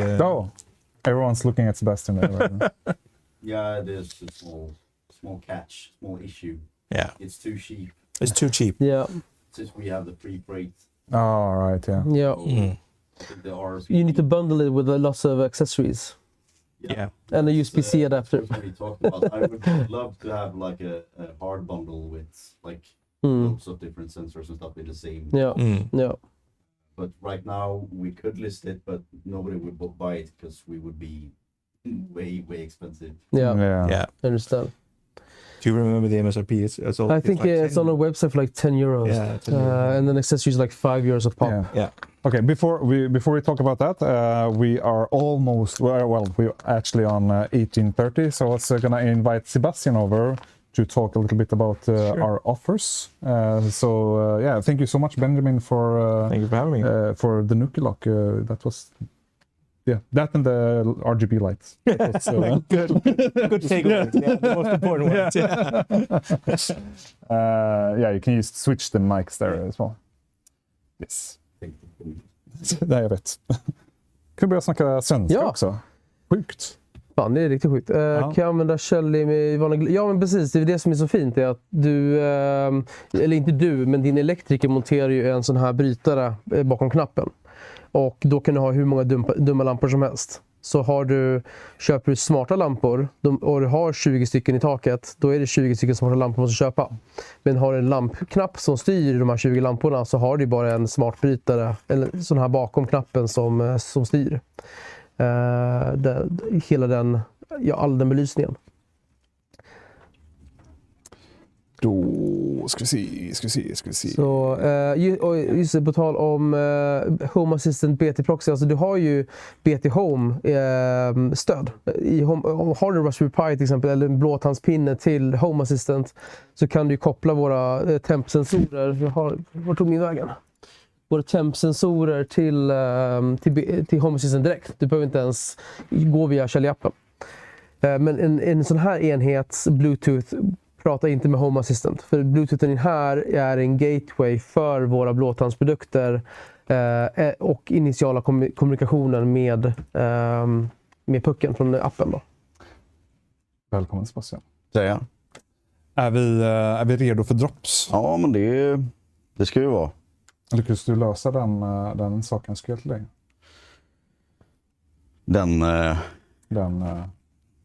Ja. Ja, men den ligger inte med på droppsidan, men det är medlemspris på den. Okej, ja, bra. Men då kör vi drops med en gång. Så vi kan droppa länken i chatten och så kör vi en snabb genomgång. För jag ser med en gång att vissa av de här grejerna kommer nog gå åt ganska snabbt, tror jag. Kan bli så. Typ, i alla fall den första känns ju spontant som en så... Den är rätt sjuk. Den är riktigt sjuk. Jag är sugen på att köpa alla 30 själv. Ja, men jag köper det. Jag gör det nu. Ja. Klin, du som ändå har koll på Shelly, vad är det här för produkt? Det här är våran väggskärm. Så du byter ut, den sitter då i en väggmodul i väggen då. Skruv i den där, eller elektrikern skruv i den här då. Och den kan stå vertikalt eller horisontellt och styr en lampa. Men man kan snart kanske köpa till en modul för att styra 2 kanaler. Man har en dubbelknapp. Det hänger lite på vår danska vän här. Ja, precis. Det är Benjamins ansvar här. Så det är tillbehör man kan köpa till då i efterhand om man så önskar. Sen vet jag att det är vissa, de har gjort så här egna 3D-printade lådor till de här så man kan ha dem lite hur man vill i hemmet. Men det är gjort för väggmontage helt enkelt. Ja. De har inbyggd blåtand i sig så du kan koppla dem till en para med blåtandshögtalare. Och det är Sonos-stöd för att styra Sonos. Men ni kan också spela mediafiler och ha på den. Och även internetradio. Yes. Just det. Det kom en uppdatering nu nyligen som när du uppdaterar den här till senaste versionen så kommer du få en App Store med både Homey App och Home Assistant Companion-appen. Är det? Och du kom fram till att det fanns en beta live nu, va? Ja, precis. Ja. Just det. Sen har vi då Nuki, Smart Lock, som Benjamin snackar om här. Det är egentligen många av produkterna som Benjamin visar upp idag kör vi på droppris. Så både Nuki, Smart Lock. Nästan som att vi har planerat det. Nästan så, det är lite sjukt. Och den här finns också som medlemspris, den här keypaden då. Så den behöver man bara klicka vidare på. Så tillbehör så finns det keypad också som man kan köpa till.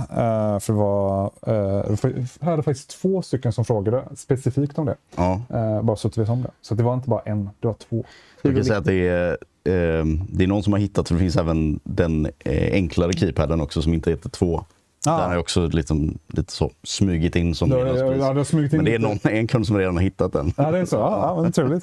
Sen har vi Homey Pro Mini också på drop. Så är det 24% off. Och det är ju den här då som du använder för att...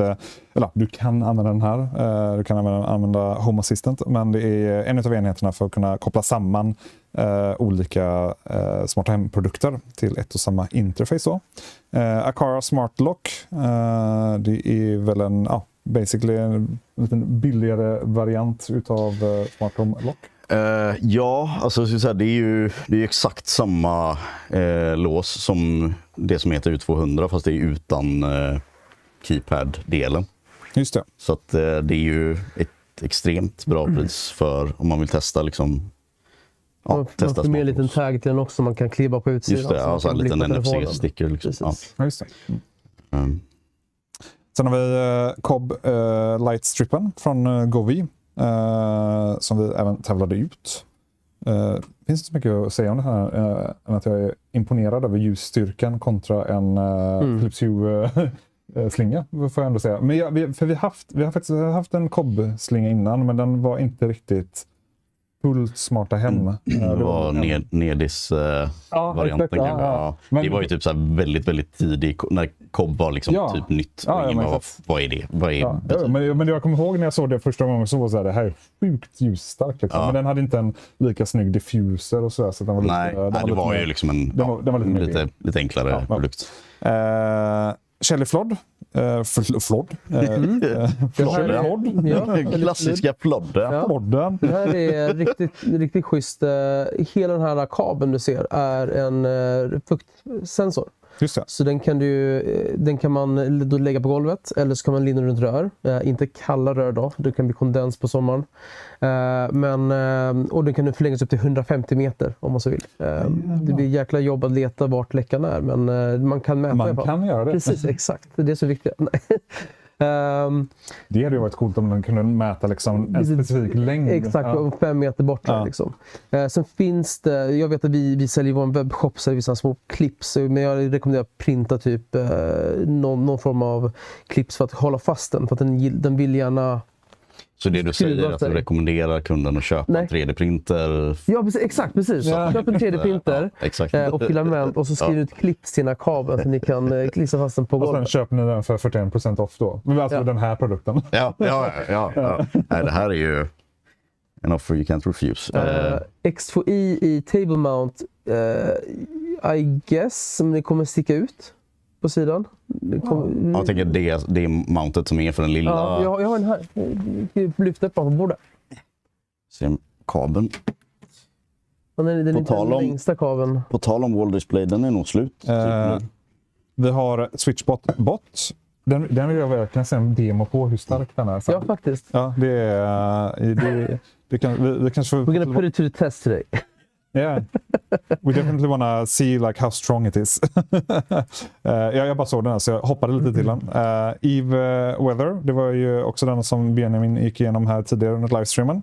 Vi har en Govi TV Backlight 3 Light Kit Och sen en Aqara Camera Hub G3 som är en av de sista. Nu är wall-displayen slut. Jag tänkte precis säga det. Jag vill gå igenom lite snabbt för att jag misstänker på att saker och ting är... En kvar. Det går fortfarande att köpa.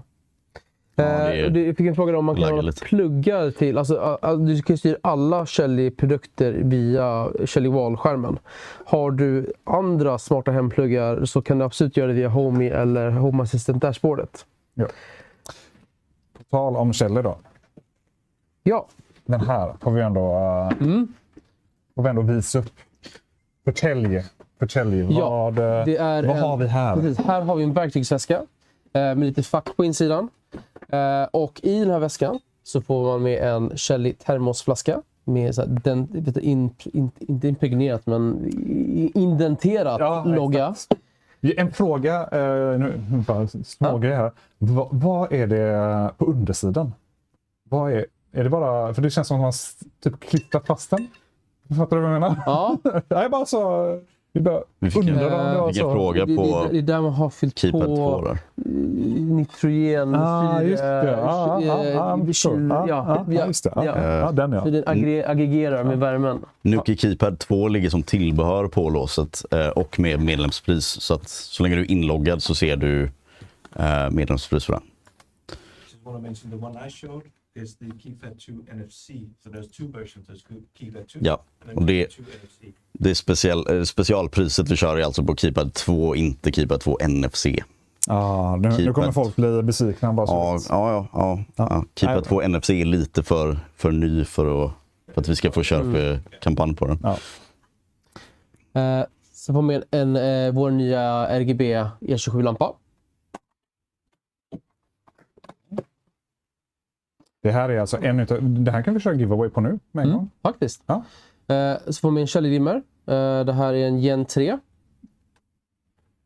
Och oj, här var det mer grejer. Det är mer grejer. En Shelly 1 Mini Gen 4. Så den här modellen är då Wi-Fi.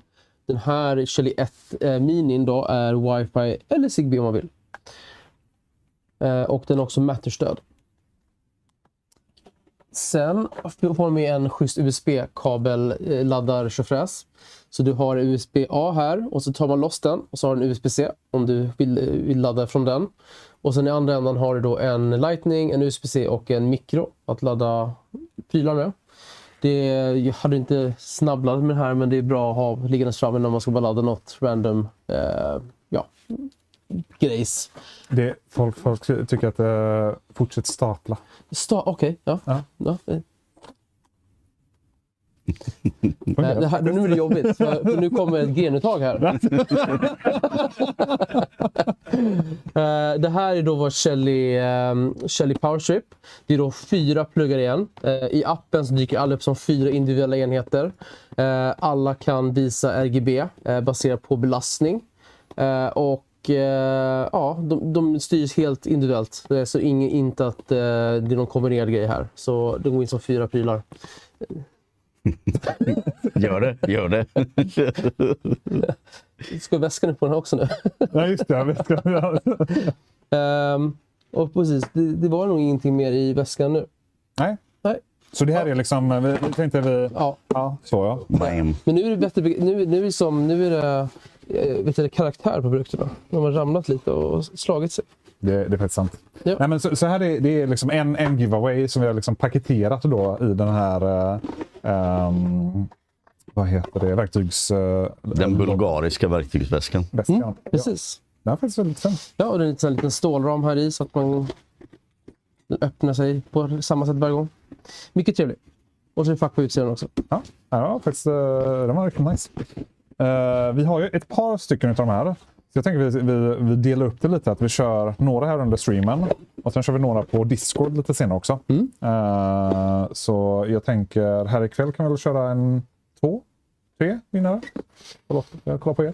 Ni får bestämma. Ja. Gött. Vi kör på 3. Jag fick en fråga. Hur många volt? Jag antar du menar watt. Det är då 12 ampere per uttag. Men totalt får du belasta hela grejuttaget med 16 ampere.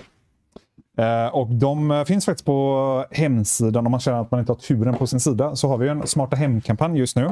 Lite varför vi kör den här livestreamen också. Så klickar man in på ino.se och sen man kan ju scrolla här tills man kommer till Smart Hem. Också nästan som att vi har planerat det. Det är nästan så vi har planerat det. Det enda vi inte planerade för var att det var valborg. Ja, nej, det var den lilla missen vi gjorde. Det var, det är någonting den här veckan. Jag känner på mig. Valborg 1 maj. Så här har vi bland annat då powerstrippen från Shelly som man kan köpa också. Och Nuki och lite andra grejer. Men jag skulle väl säga att är man sugen på Nuki så ska man nog köra på dropppriset kanske. Så. Ja, alltså man kan ju också, jag ska bara nämna det, man måste ju inte ha keypaden. Det går ju att köra låset utan någon keypad. Ja. Så det är ju liksom... Man är ju lite noob om man gör det, men... Ja, jag är ju noob. Ja, jag visste det var någonting off med dig, Sebastian. Ja. Jag satte det först på toalettdörren. Så. Jävla creepy.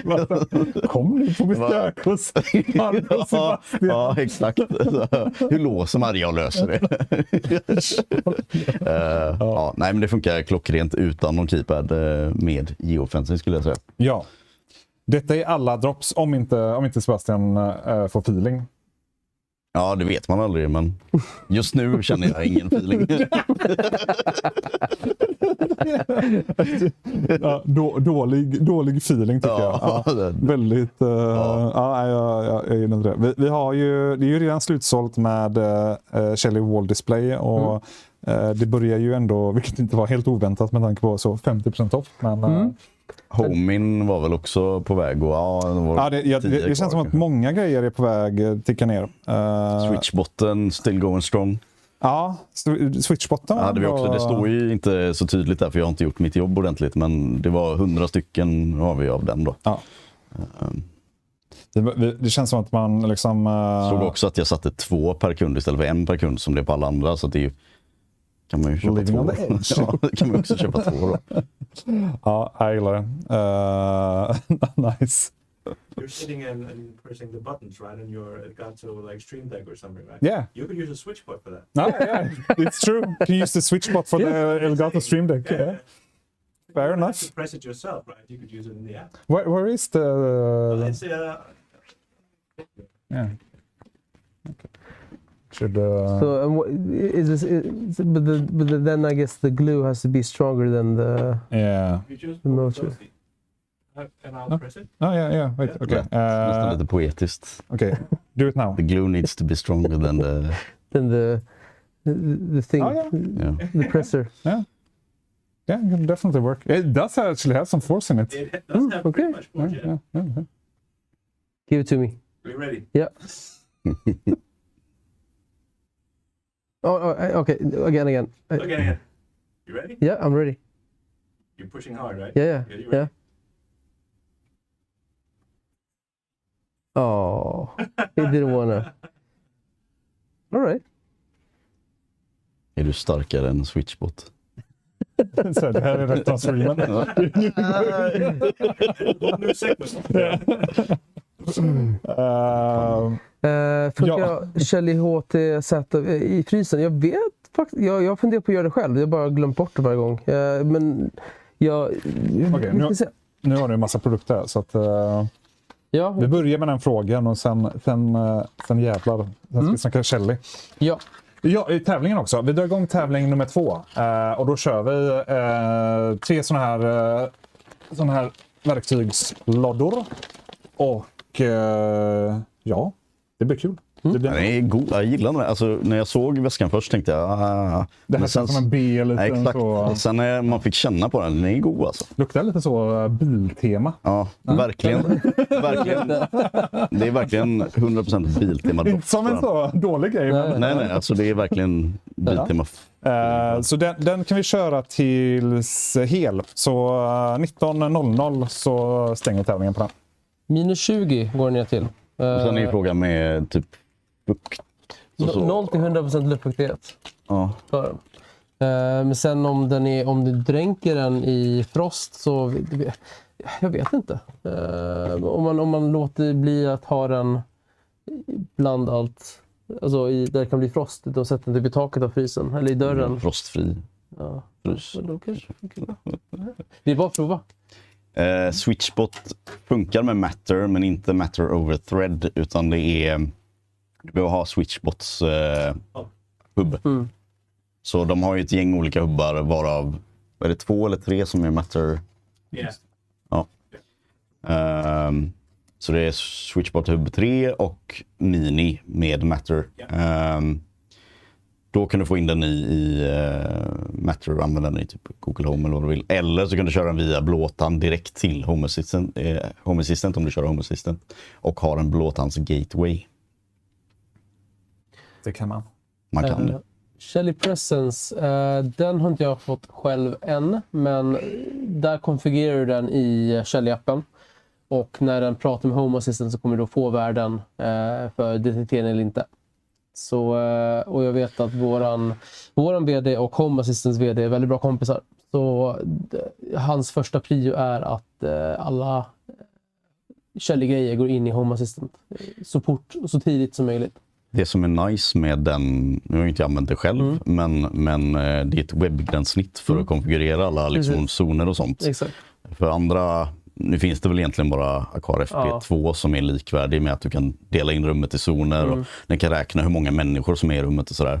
Men där behöver du ju ha liksom Aqaras app och så för att konfigurera, medan Shelly Presence behöver du ju bara en webbläsare.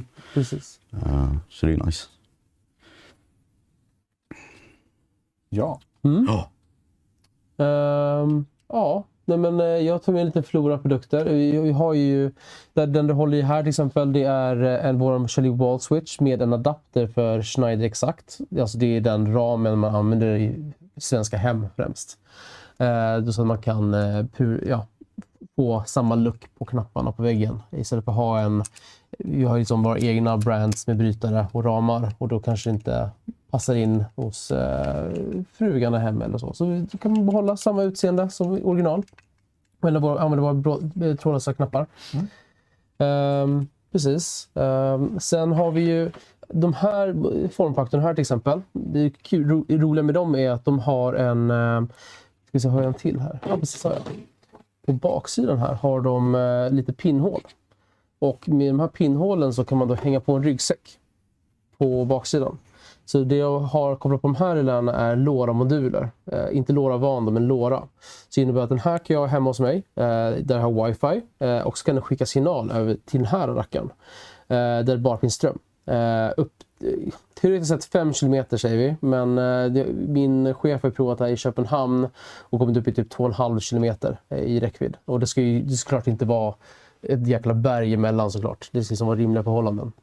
Då kan du helt enkelt skicka signal från den här till den här. Och den kan också skicka tillbaka bekräftelse på via skript att den har fått signalen. Så det här används mest i, alltså du kan ha den om du har ett skjul en bit bort och bestyra lampor till den. Eller det används liksom i travfält, fotbollsplaner där man vill styra stora trossar. Så det är det som är fina med våra grejer, att vi kan ju använda allt från till lilla sommarstugan ända upp till en industrilokal. Ja, men det, jag vill gärna gå liksom tillbaka lite till basic och säga, okej, för någon som aldrig har hört talas om Shelly, vad är Shelly och vad gör liksom varför ska jag köpa den här pucken liksom? Nej, men precis. Liksom, grejerna, vi har ju väldigt prisvärda puckar liksom. Så du vill styra en lampa på väggen, då får den här monterad bakom den. Då kan du fortfarande styra den som på gamla heliga sättet med knappen på väggen. Inga konstigheter där. Men då får du också det här laget med att den blir uppkopplad. Den här modellen som är röd, den mäter ju även strömmen. Så då kan den även se hur mycket lampan drar i ström. Men har man energimätare i elskåpet till exempel för att mäta hur mycket allting drar. Då kanske det är överflödigt med en sån här. Då kan det räcka med att du har bara en Shelly 1. Och då är den ännu billigare till exempel. Och sen kan det ju ibland vara lite trångt i kopplingsosan. Och då har vi vår minirelän här. Och de är väldigt smidiga för att jag tror i nybyggen så har man lite mindre kopplingsosor. Det är inte lika mycket plats. Och då får du plats med en sån här mycket lättare. Och i och med att det är 8 ampere så klarar du på de flesta belysningar om det inte är någon stor rackare som ska drivas.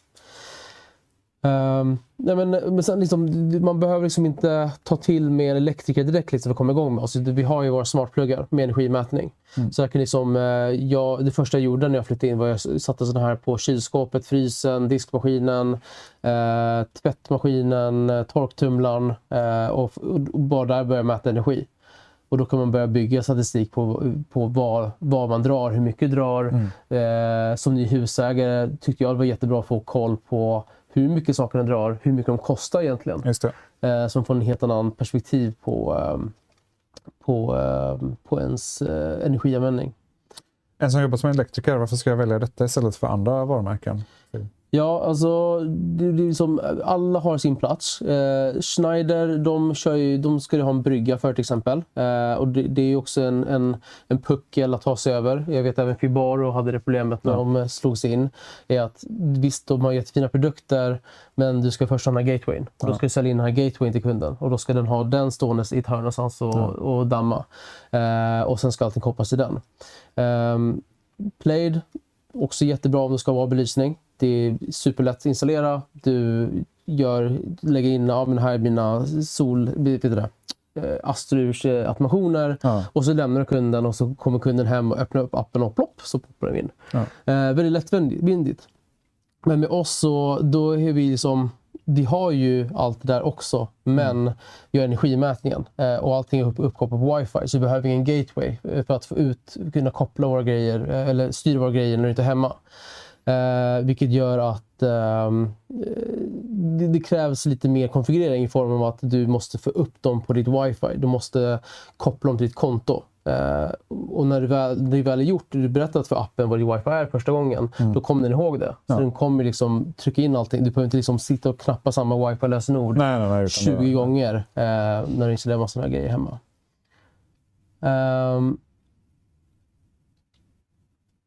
Precis, så det är mer, alltså, och sen är det också, man behöver inte bara köra Shelly eller bara köra Plaid, utan det är mer om du har liksom någon som vill ha lastbalansering hemma. Alltså, du ska ladda elbilen men du vill inte överbelasta husets säkring. Och du har vår energimätare. Då kan du med våra grejer göra så att elbilen bara laddar när hushållets förbrukning tillåter eller när det är som billigast. Så det är liksom allt beror lite på när vad man vill åstadkomma. Ska du bara styra belysning kanske du inte behöver Shelly. Vi är billigare på lösen jord, men det kanske men det kanske inte är lika lätt för en som är van vid Plaid att installera. Så vi alla har liksom våran plats i ankdammen, måste jag säga. Men makes sense. Och sen och nu har vi mest pratat strömbrytare. Alltså sen har vi min tredje slide där, så tror jag har lite mer exempel på, alltså vi har ju sensorer också. Vi har ju temperatursensorer, vi har fuktlarm som vi hade i droppen där. Exakt den där. Här. Vi har ju grenuttagen som ni såg, även utomhuspluggar som är klockorna för motorvärmare. Med RGB. Precis, inomhus och grenuttagen, Jajamän, RGB-ringar. Röklarm och även våra närvarosensorer som presence. Så då, som vi var inne på tidigare, att då har vi den här millimetervågstekniken. Och med den så kan den täcka ett område på 42 kvadratmeter. Och den kan även då hantera 10 zoner samtidigt. Så att om du går bort till bokhyllan så tänds en lampa där. Går du så att det är soffan så slår tvn igång. Och så går du därifrån så pausar tvn kanske. Så det är liksom, det går att göra väldigt mycket med det. Och du kan även sätta vilken höjd den ska täcka på också. Så att om du har husdjur så tar den inte hunden varje gång den går in och ut ur rummet och håller på. Luftkvalitet, det har vi inte i dagsläget. Vi har, om vi går på nästa slide, så har vi ju våran, så där var Wall Displays, men de har varit inne på lite. Vi har ju vår Powered by Shelly program.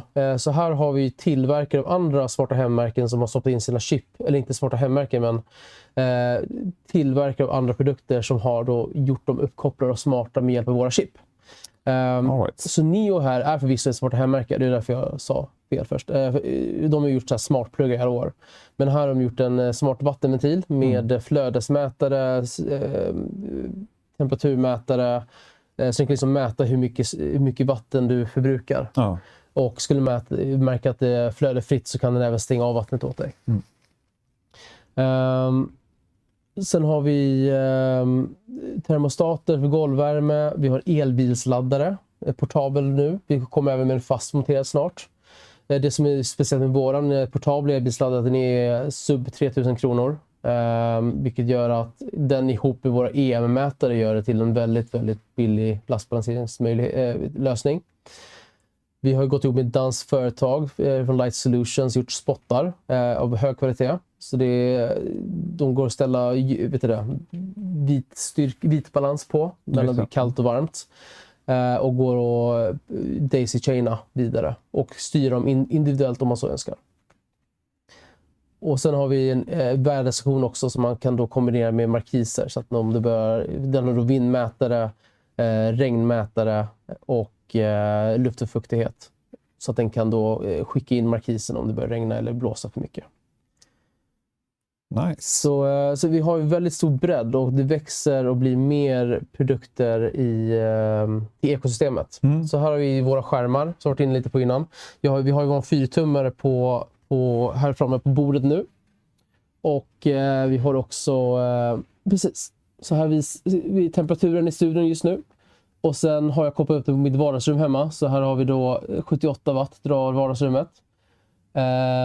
Och vi har väder hemma hos mig. Och sen har vi även en lampa. Så nu släckte jag en fönsterlampa hemma. Och så slår jag igång den igen. Den här är ju extremt responsiv. Det var någonting som slog mig först. Alltså så här, det var någonting som liksom störde mig som fan. Min jävla, den som jag tvingade Sebastian ta in. Men nej, den är fan, den känns liksom bra. Den känns inte slö liksom. Ja.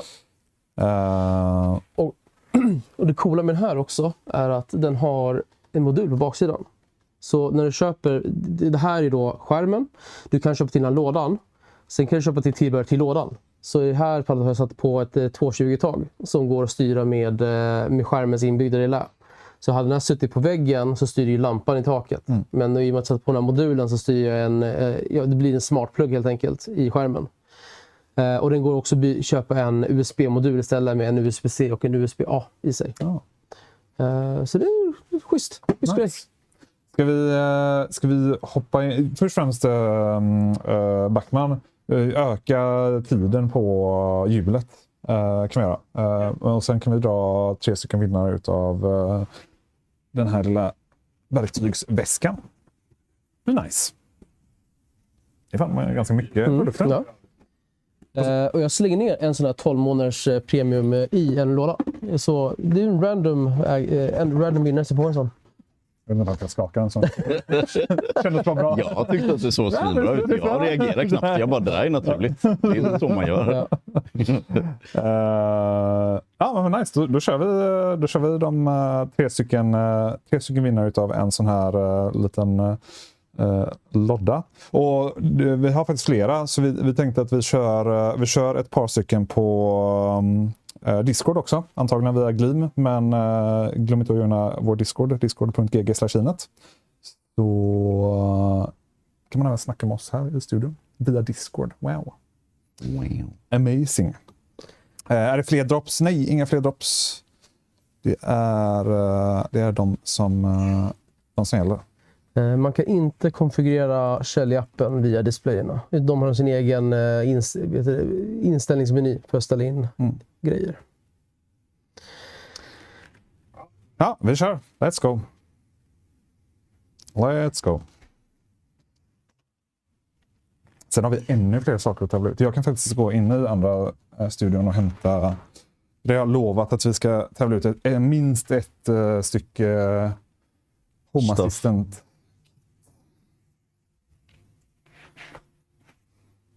Vi hade ju kunnat göra en till Govi i och med att vi har ganska mycket Govi-produkter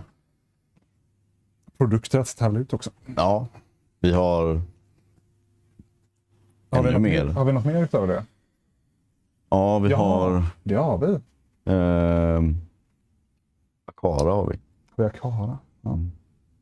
Men vi skulle kunna göra en kombo. Kanske. Ja, vi gör det. Går vi och Aqara igen? Ja, det tycker jag. Ja, just det. Sen har vi en... Det var den jag tänkte på, men jag vill inte säga det för jag blev lite osäker på vem hade den. Jag var så här, Jag sålde den för den finns på blocket. Nej, den har vi också. Clarify, stort grattis. Vi kör en till med en gång, tänker jag. Så bara trycka på nice. Behöver inte shuffla. Nu bara kör vi. Ja, nej, vi har faktiskt ett Nuki-lås också som vi ska tävla ut. Men vi kan köra en sån liten combo. Undrar om jag har uppdaterat hjulet till att lösa olika vinster. Jag blir lite osäker. Annars får vi bara göra det den manuella vägen. Att första vinnaren vinner en sån här och andra vinnaren en sån här. Ja, det är extremt mycket fina produkter som ska tävlas ut här ikväll. Så ni som har ni som har varit med här hela kvällen har er chans nu att vinna grymt bra grejer. Bam! Benny B-käft. Det var fan... det var ett jävla nickname. Ja, stort grattis Benny B-käft. Ja. Och om ni, det är bra att du nämner det, Ghost Pizza, att har ni köpt en produkt eller har ni vunnit en produkt så får ni jättegärna recensera dem sen på .se. Det uppskattas otroligt mycket. Ja, kör vi den sista nu då. Det är Benny Smalkäft som vinner här. Ja, det är fan... det är sjuk. Jag tror inte jag har sett det nicknamet innan.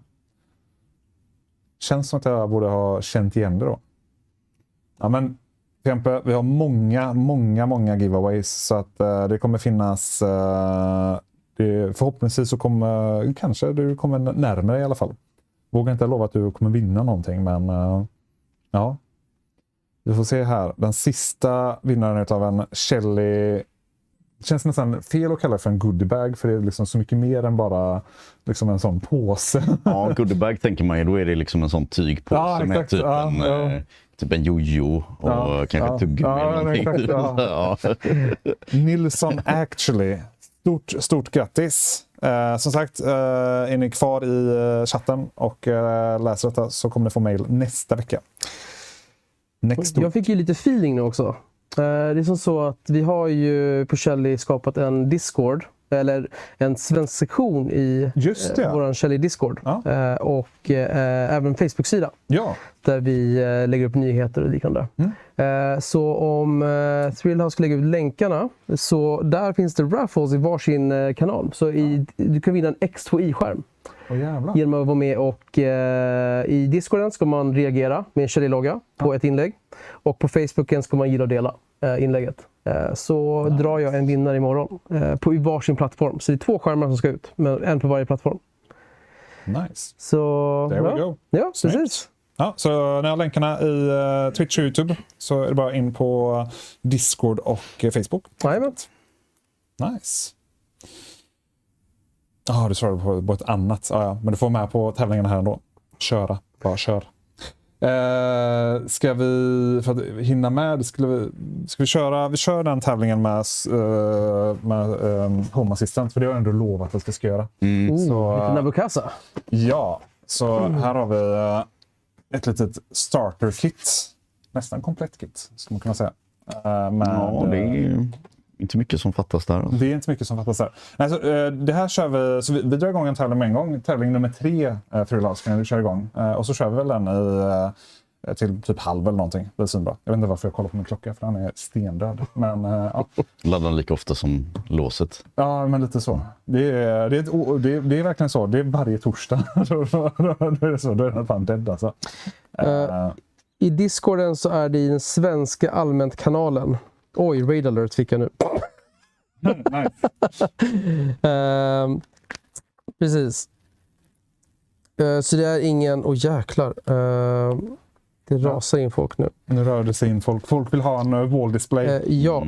Makes sense. Det är, ni berättar att ni tillhör Sverige och i allmänt kanalen i Discorden så finns ett inlägg där ni ska lajka. Jag lägger även till att man måste vara i Sverige för att kunna vinna, för det är ni vi vill åt. Endast för svenska medborgare. Som är bosatta i Sverige. Ja. Verkligen så. Bosatta i Sverige.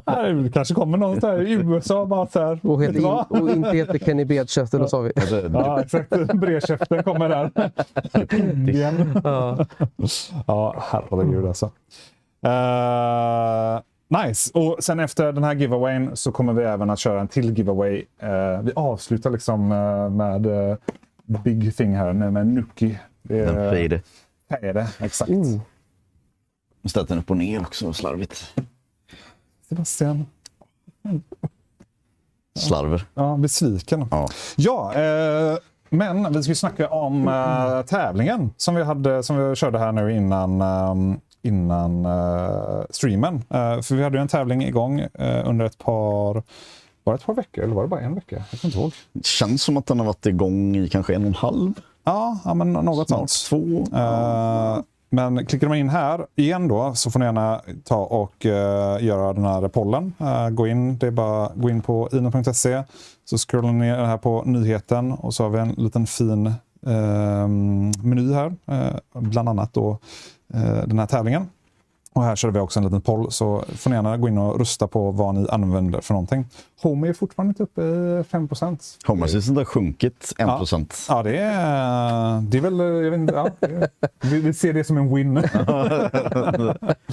är det som har ökat? Det är Google Home som har ökat? Ja, det känns som att det är Apple HomeKit och Google Home som har ökat. Google Home har nog ökat mest, tror jag. Man är lite nyfiken på det här annat system också. Is it multiple choice or is it just a single choice? Single. No, multiple. It was. Yeah, I did put multiple. Okay. In case you, I don't know. Okay. Sometimes I you. use paper. Yeah, exactly. Yeah. I think I put up to 3 choices. I thought that was if you're doing more than that, then you're just crazy. You need help. Yeah, you don't need to poll on our website. You need help. Annat system. Värmeljus. Ja, det är ett annat system. Men ja, och i den här då så hade vi en tävling där man skulle förklara sin mest smarta hemslösning. Så jag har tagit hjälp här lite utav AI lokalt, så att det är lugnt. Men så jag har lite roliga grejer som jag tänkte vi kunde snacka om. Vet inte hur många. Här har jag faktiskt en med SwitchBot. Min SwitchBot är inte bara en knapptryckare. Den är en livscoach i miniformat. Varje morgon kliver den fram som en liten digital butler. Sträcker på sin plastmojäng och säger i sin själ: dags att ge Jesper ännu en dag av produktivitet och glädje. Sedan kadunk startar den datorn. Och där står den stolt som att den har räddat världen från undergång. Jag får min lycka, SwitchBot får sitt syfte. Wow. Okej. Ja.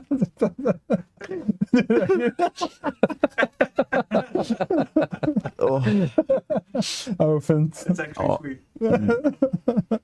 Så det finns liksom, den är tillräckligt stark för att trycka. Så då har vi 2 än så länge. Vi har kaffebryggaren och datorn. Och datorn, ja. Fast nu kommer jag in här med mina Shelly-lösningar istället. Ja. Då kunde jag ha en blå Shelly. Och ska med potentialfria lät så kan du kortsluta de här 2. Men har Shelly liksom en själ som en SwitchBot för? Jo, det har väl. Det heter ju Shelly liksom. Det är ett namn. Ja, men absolut. Jag köper det. En annan rolig, den här var en av de första, om jag inte minns helt fel. Det är förlåt, den nicknamet på den som gjorde det var Ice Lull som skickade in den med SwitchBoten. Han kanske är i chatten. Den var väldigt fin. Ja, det är Jesper också. De skrev väl namnet i... Ja. tänkte att jag skulle doxa folk. Nej, jag gjorde det. Men... Han gjorde det själv. Ja, okej, ja. Ja, det är sant, det är sant. Men det kunde ju varit att han bara gjorde att han bara bytte ut sitt namn till något annat. Ja. Ja, det var väldigt mycket. En annan var färdig-knappen på toaletten. Som småbarnsföräldrar i denna guld. Det är en trådlös knapptryck med texten färdig som sitter bredvid toalettpappershållaren på toaletten. Så när de små barnen kan trycka på denna istället för att skrika. Då spelas en sunogjord slinga i de smarta hemhögtalarna i det rum som registrerar närvaro hemma, alltså där vi vuxna befinner oss. En glad liten melodi som sjunger att ett barn är färdig på toaletten och behöver hjälp med att torka sig i rumpan. Väldigt specifikt också. Så, kul funktion för alla. Som en bonus gör ett dubbeltryck på knappen att högtalarna meddelar istället att toalettpappret är slut. Ja. Den är ändå... Den måste jag ta nu när dottern börjar komma in i pott. Ja, men så här, jag tycker den ändå, den har någonting. Faktiskt. Vi har flera. Jag tror inte jag skrev med den här nicknamet för den här är för gammalt för sånt. Han har inte ett nickname. Jag ser framför mig pappa kommer hem från krogen sent på kvällen, sätter sig på toa, somnar emot knappen och så spelar den melodin liksom. Klockan så här 02.30. Suno-melodi också. Toalettpapper till slut. Ja, det är någon så här, om en vuxen vill bli torkad, det är väl kanske nästa steg. Det är trippelknick. Ja, det är trippelknick. Ja. Det är next level. Jag minns jag hade en kille i mycket i skolan med. Han hade en så här raspig tuta. Så. Ja.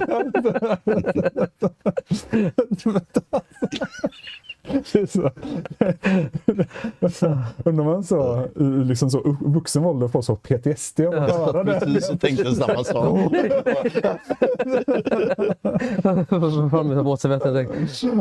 Herregud alltså.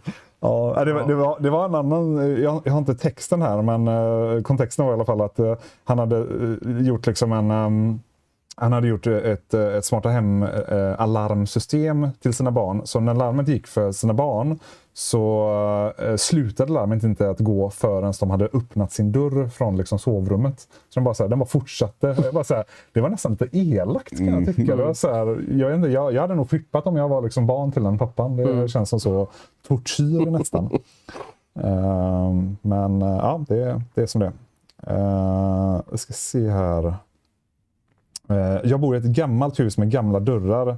Det innebär att badrumsdörren inte går att låsa, vilket kan leda till att man får oväntat besök när man uträttar sina ärenden. Det rimliga vore ju bara att byta dörr och montera en gasp. Men vem vill vara rimlig? Jag har istället monterat en LED-list runt dörrkarmen med en rörelsesensor på insidan samt en magnetkontakt på dörren. Om dörren stängs samtidigt som det förekommer rörelse på insidan av dörren tänds LED-listen upp med ett rött sken. När dörren sedan öppnas så släcks LED-listen igen. Den här lösningen hindrar ingen från att öppna dörren. Men nu kan man inte längre skylla på att man inte visste att det var upptaget. Ja, men det är... Rimligt alltså. Ja, nej, men det var Pippirov som skickade in den. Som tyckte då att... det känns... Det känns inte lite som temat med smarta hem ibland att man bara så här... Man sätter upp alla de här olika systemen och de här olika grejerna och sen bara så här... Alltså... Det hade kunnat lösa med en hasp. Men 100% att man bara letar efter saker och göra för att man kan det typ. Ja, och det som det vi pratade förut om så här, smarta LED-värmeljus typ. Ja. Att man styrar dem via typ Home Assistant, men när du egentligen bara kan sätta igång så timer-funktionen på dem liksom. Ja, jo. Men den dagen du inte är hemma, då står de där och lyser. Onödigt. Det känns inte bra. Det är onödigt. Wastar knappcellsbatterier. Och dessutom uppladdningsbara troligtvis. Oh my god. Ja. Det låter som någon som vill bli påkommen. Ja. Alltså du lyfter toalettlocket. Alltså har du en sån här smart japansk toa och du närmar dig en sån så öppnar toalettlocket. Kan man spola med en SwitchBot? Spola? Flush the toilet. We'll have to try. Can you go try? And then we can mount your phone on the toilet wall, and then we just leave it there for anybody who goes to the toilet after that. So But you know these like old style toilets where you pull like. Yeah, well you pull the... Yeah. I think there's actually like a hole inside this little finger, so you can actually have it pull. okay. Ring. Oh. Ah. But then I guess you need like lots of cogwheels to get enough movement. Exactly, yeah. So now we're back to making things really. Like a bowling ball as a Yeah. way. Yeah. Oh my god. Ja, Ja. Ja, men det är det här jag menar. Det känns bra. We Vissa need a saker- Japanese toilet. Yes. Yes, det är där vi gör det.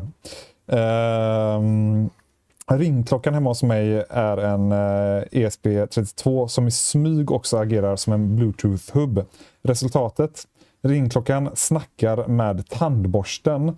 När jag borstat klart blinkar badrumslamporna som en liten applåd och 5 minuter senare släcks hela lägenheten. Hemmet säger godnatt åt mig vare sig jag är redo eller inte.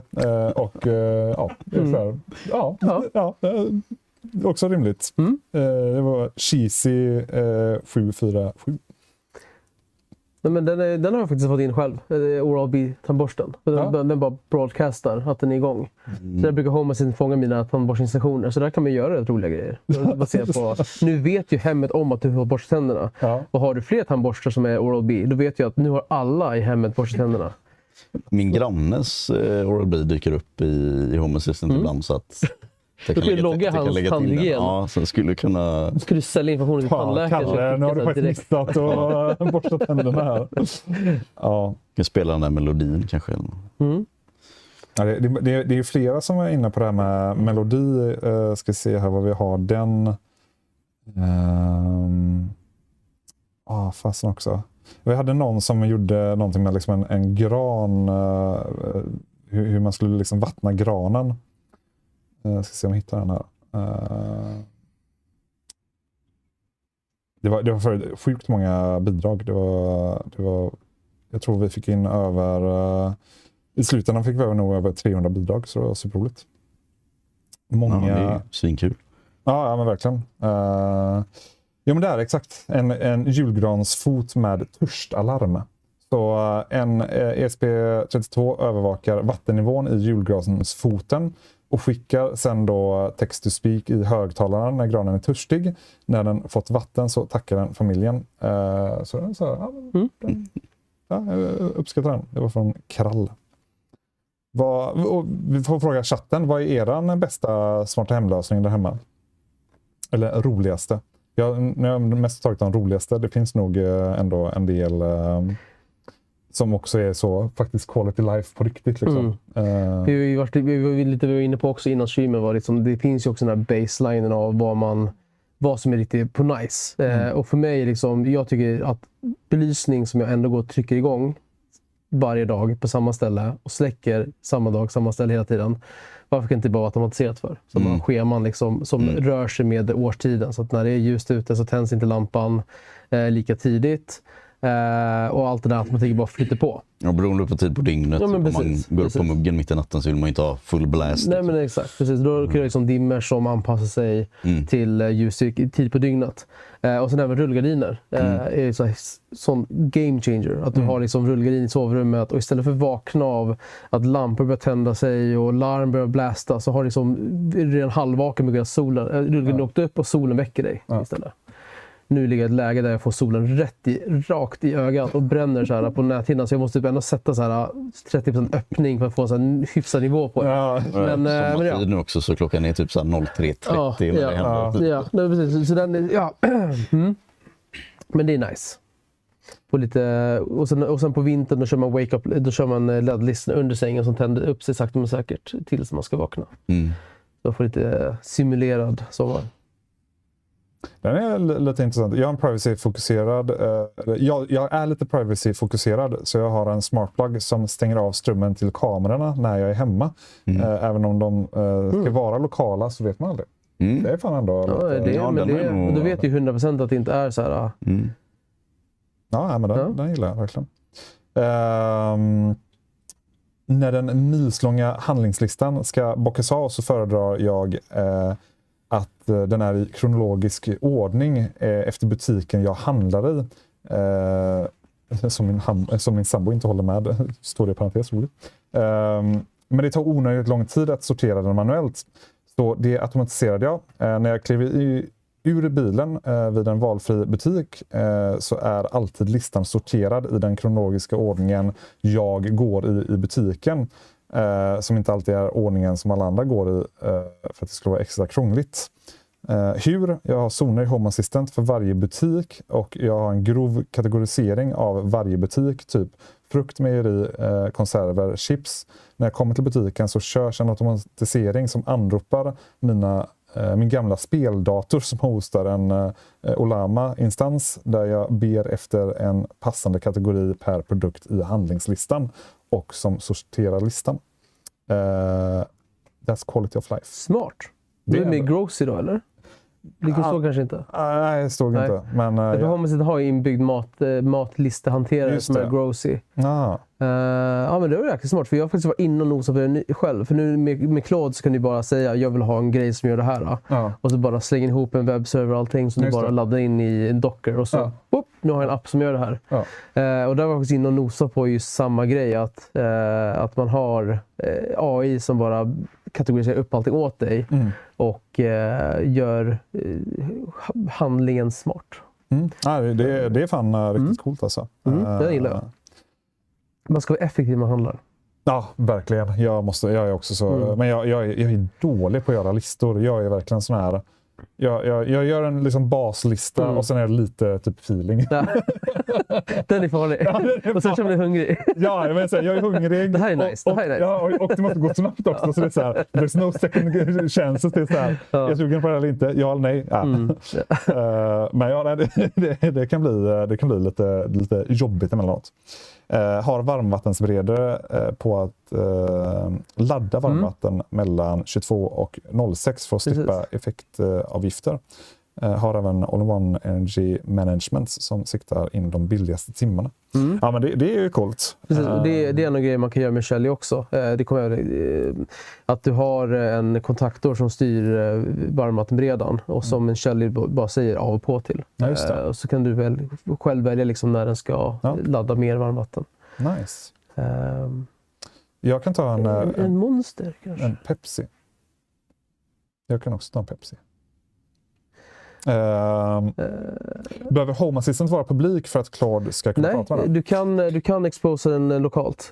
Du ger den en API-nyckel. Ja, just det. Och så då kommer den åt och kan göra allt du vill. Och varje gång du ska göra en grej så ber de tillåtelse. Så det är inte att den bara kör över det utan den kommer ändå be om tillåtelse att ändra på det här, ta bort det här, göra det här och så vidare. Sen om man ska in i configen i YAMLen så kan man ibland få bara paste in lite saker. Men det tycker jag funkar väldigt bra.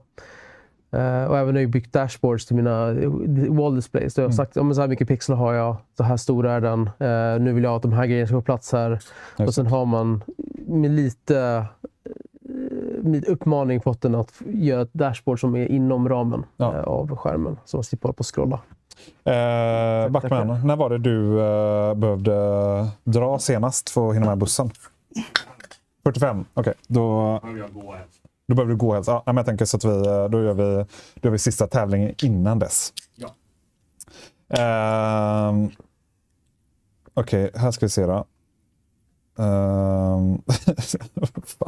När jag har gäster kan jag ange ett födelseår i Home Assistant, vilket triggar ett lokalt radiosystem, Icecast plus Liquid Soap, att generera en spellista baserat på topp 10 hits från när personen var 18 till 20 år. En 66-åring får alltså då höra hits från 1977 till 1979. Det blir oftast en kul nostalgikänsla och riktigt bra stämning. Lite så. Smart. Lite weird. Ja, smart. Ja, så det... Men jag gillar den. Ja, verkligen. Från Mattias. Här är också en till om recept. Mycket om så. Recept, det gillar jag. Jag har utvecklat en app som håller alla våra recept hemma. Den är kopplad till en databas som håller koll på alla varor hemma. för att enkelt matcha och se vad som är möjligt att tillaga, alternativt vad jag behöver handla för att ha alla ingredienser som behövs för ett visst recept. När jag tillagar ett recept drar den automatiskt bort alla ingredienser från databasen. Behöver jag handla något skapar den en inköpslista i iOS som delas med min sambo så att vi båda ser vad som behöver handlas. Märker man att något saknas kan man alltid via röst skriva upp något som kan läggas in på inköpslistan och uppdatera skafferiet då. Detta styrs och körs via Home Assistant. Ska vi katten Jimsa? Gillar. Ja, men sånt är fan. Nästa gång måste vi tvinga dem att lämna av sig koden också. Gör det här så in i den stora samlingen. Ja, det är kanske det vi ska göra. Bara så här, man får ladda upp liksom en Hjalmfil eller liknande. Ja, det är kul att känna inspirerade. Det är mycket man kan göra med hem och Shelly. Ja, och mitt 18-talshus fick nyss el kännas extremt redo för Shelly. Taggad. Kul att du är med på DK, Patrik. Ja, jag är glad att allt gick bra. Så mycket säger jag. Ja, från min kollega, han har också nått 1700-talshus och han kunde inte komma igång lika snabbt som jag gjorde med att installera prylar. Så han hur många enheter har du nu, Niklas? Typ 20? Jag är uppe i 100. Så ja, nej men det är kul.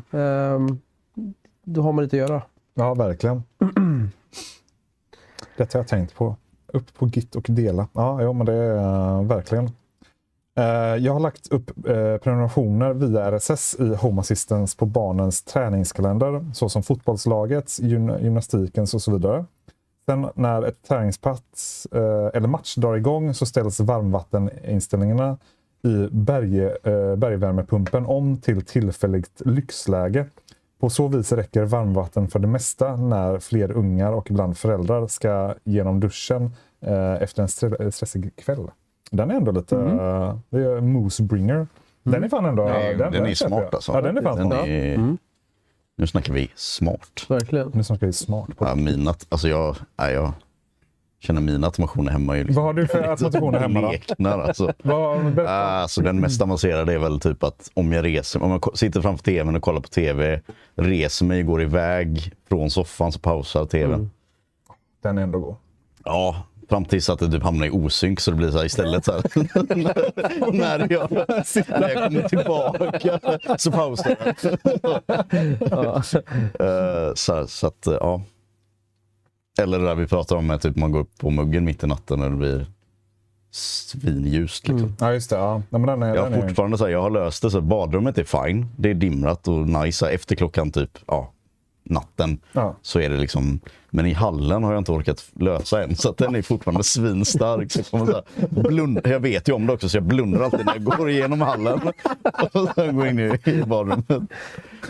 Så jävla jag har haft det så i typ ett halvår. Det är exakt det jag menar med smarta hem. Det är så enkelt man gör en smart lösning och sen är det någonting som blir broken och man bara så här, jag orkar inte. Det är bara så här, jag får påbörja det här andra systemet istället. Liksom.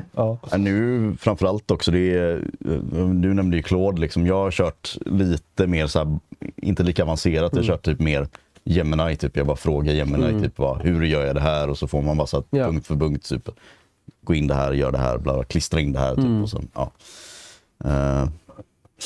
så nu finns det ju ingen ursäkt. Nej, det finns ju verkligen ingen ursäkt, nej. Men du då, vad är din liksom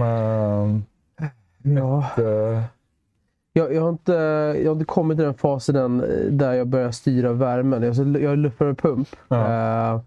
Men den kom in, bytt ut ruttenen nu nyligen. Men jag har inte hunnit styra så mycket. Och elementen går på en egen slinga som inte jag kan styra heller. Så det är mest belysning, som jag automatiserar. Sen har jag säkert jättemånga automationer som bara går som inte jag tänker på. Det är bara så trappautomation. Att när du går upp för trappen så tänds lampan och sen när du går ner för trappan så tänds lampan och så släcks den när du efter ett tag. Så det är bara enkla automationer som finns där nära till hands. Och sen är det valt att nu när jag har rätt mycket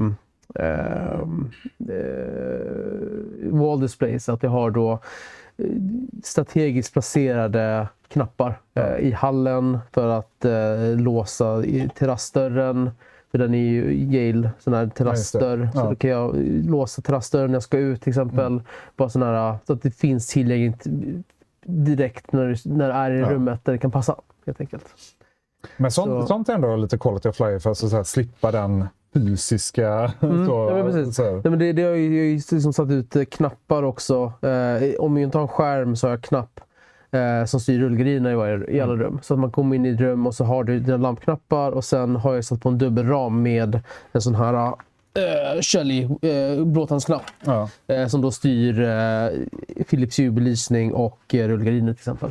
Så att man får allting nära till hands. Man behöver inte ta upp appen hela tiden. Det är det som är målet, att man inte ska behöva ta upp appen konstant för att göra styrning, utan allting ska finnas nära till hands eller ske automatiskt baserat på variabler under dagen.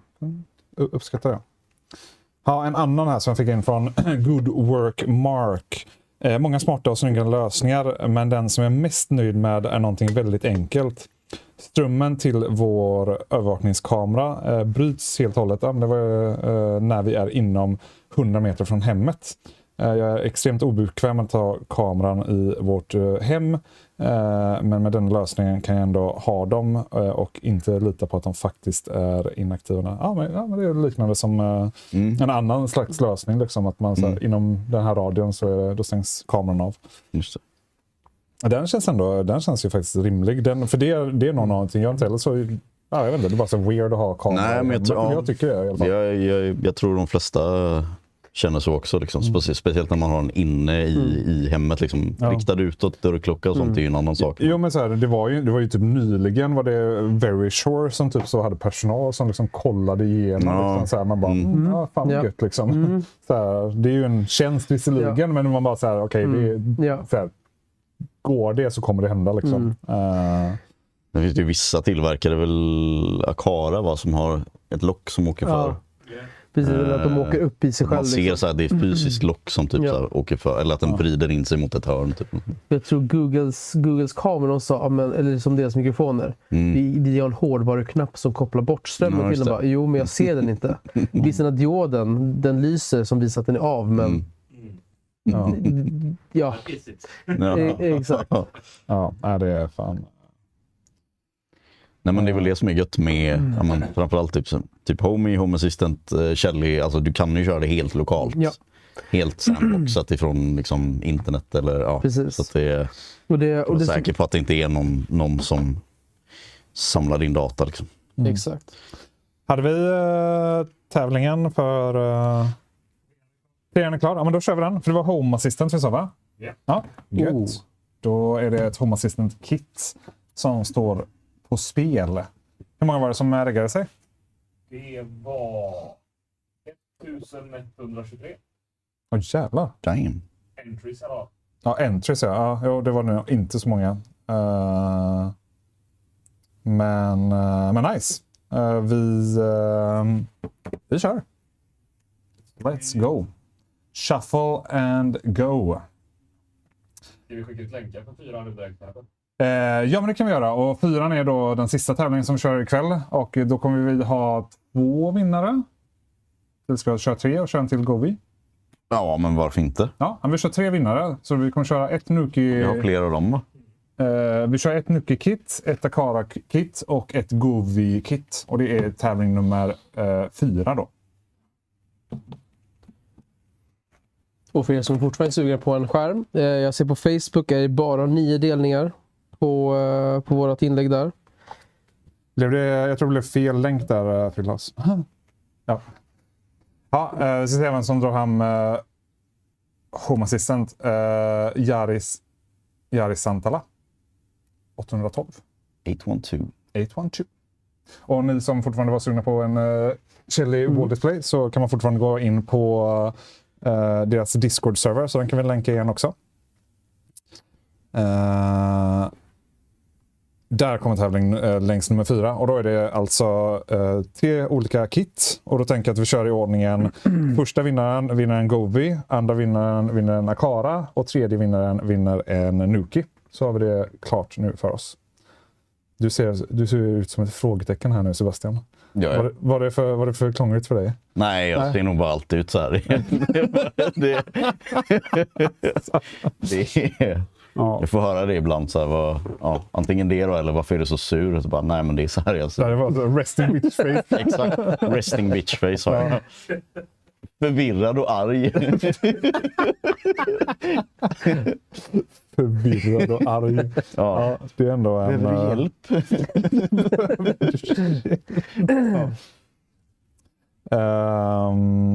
Jag styr mer eller mindre allt, men den mest komplicerade jag skrivit ihop med hjälp av AI är att den är en schemaläggare för alla mina solpaneler, inverters och batterier som jag kan sälja dyrt när den inser att det kommer finnas extra sol över för att driva huset till nästa dygn och att solen kommer hinna ladda fullt nästa dygn också.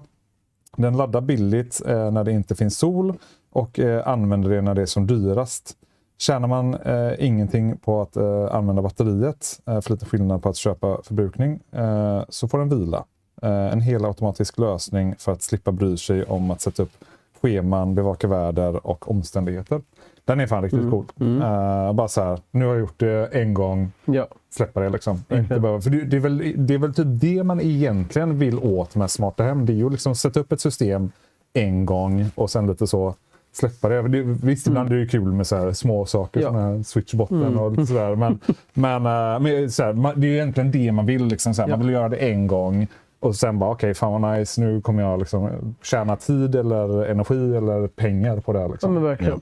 Och det är väl liksom bra att kunna ha ett system, nu är jag inne på Shelly igen då, att du kan ha ett system som kan göra mycket av det här helt för sig själv. Vilket gör att om du säljer huset sen, då kan du bara lämna kvar Shelly-grejerna. Du behöver inte lämna kvar en Home Assistant server och liksom, så ska du göra det här och så ska du pilla på den här en gång var tredje kvartal för att den ska hålla sig vid liv. Utan liksom att den kan det är också en sak att tänka på när man bygger sina smarta hem nu, att bygg inte in er eller väx inte fast, rota inte fast er med grejerna, utan håll det så att det huset förblir smart och kan flyttas över till en ny ägare. Som min chef, han berättade ju om, han har ju bytt hus då, fick han liksom lämna över, jag tror han lämnade kvar sin wifi-router helt enkelt. För att grejerna ska vara uppkopplade. Och sen skar han bort liksom all liksom fluffet och sen bara behöll han det som gjorde så att huset fortsatte fungera som det skulle, som var tänkt. Så det är en sak att tänka på också. Som jag ska montera en fläkt nu i mitt garage för att få ut fuktig luft liksom. Då tänkte jag ha en Shelly där som bara helt fri, alltså den kommer fortfarande vara styrbar via Home Assistant, men hela logiken för fukt och mätning sånt kommer liksom vara lokal i den sig. Just det. Så att inte den behöver vara beroende av att min server är igång, för att den ska liksom bara göra en monoton grej som att få ut fukt ur. Just det. Vi har lite olika tävlingar nu. Vi har ju då en tävling på Shelly Discorden och sen en tävling på Shellys Facebook, och där kan man vilja en wall display. Och sen har vi ju då Glim-tävlingen där vi kör Govi-kit, Aqara-kit och Nuki-kit. En helt random fråga, men det glömde jag. Den här lilla blobben bakom, som jag glömt vad den heter, hade den varit intressant att för er i chatten att köpa, och vad hade ni köpt den för? För vi har fått in ett testexemplar och den ser ju lite så 3D-printad ut. Men det är den inte. Nej. Tror jag inte. Nej, det är den inte. Men hade en sån extremt hög prissättning. Ni kan väl få, eller enligt mig i alla fall. Men den är typ lite cool, för den är lite så... Will it bend? Nej, det är nog lite. Så vad är det här? Det här är en RGB-lampa. En adresserbar RGB. Ja, det finns en app. Jag tror det är både wifi, blåtand och sen har det massa olika effekter färdiga i appen. Och sen tror jag att du kan skapa egna effekter också. Vad kostar den? Det är lätt bara att gissa. 1 500? Nej. Lite mer. Mer. 500 spänn säger Hinkbucket. Ja, gillar nicket Hinkbucket. Hinkbucket. Ja. 395. Ganska långt ifrån verkligheten. Ja, får lite mer. Givet köp för 299. 70 kronor på 70 på Ikea. Okej, 700. Hinkbucket tror att det här är en auktion. Ja, lite mer. Ja, nej, den kommer du ihåg exakt vad den skulle Nej, vara? det vet jag. Det är faktiskt inte jag. Det är min kollega Karl som har... Vilket är lite weird egentligen att det är han. Ja, men det var för att samma företag som har den här har också ett så här lödkit som han har kikat på också. För han har ju löd i iFixit-grejer och sånt. Just det, ja. Nej, men jag har för mig att MSRP som man säger då är 2000 kronor. Typ något sånt, va? Ja. Ja. För mig personligen så är det bara så här, I'm sorry to say, men det är så här, den är cool, men det känns... Alltså, Det känns weird att den skulle kosta så mycket. Jag för mig att det var, för i slutändan var det typ för att det var så här, det var för dem då, jag för mig att de ställde den på bara sin webbshop, så var det så här, det var frakten som bara så här käkade upp all marginal. Ja, Karl fick den ju i retail, eller den kartongen liksom. Ja, den var alltså enorm. Ja, alltså, Jag tänker som en sån liten flyttkartong från Jula, typ en sån mini-flyttkartong, typ så stor var den. Så att det, förstår varför frakten är dyr. Ja, lite weird så. För att Backman ska hinna ta sin buss då, så kör vi tävlingarna snabbt som tusan här. Tävling nummer 4, Backman. Är du... Wham, bam. Kör hjulet på 1 sekund, kan man göra? Ja, det kan man göra. Ska vi köra hjulet på 1 sekund? Vi gör det 10 sekunder. Om det är okej för dig, Backman. Du får avgöra här, Backman. Det är du som ska åka buss. Ja. Stänger vi den där så. Ja. Speedrunner. Så den första som vinner Govikit. Andra vinner Aqara. Tredje drar hem Nuki-paketet. Den är nice. Den är nice. Den är nice. Den är nice. Det är nice. Det är nice. Är det från TV4 det klippet är? Eller är det från... Jag tror det. Ja. Han, vet Det han. är så här gammalt Anders och Måns klipp. Är det så till och med? Ja, det är när de är på någon så här traktor. Ja, det är som kör med USD. Ja. Fråga Definitivt. Anders och Måns, heter det? Fråga Anders och Måns, typ. Så funkar det bara kanske. Ja. Vad han hette, det typ Mikael någonting. Det roliga var att jag hade en bekant som Jag skulle vilja göra det, är att köra 994. Den kör man med joystick. Det är nice.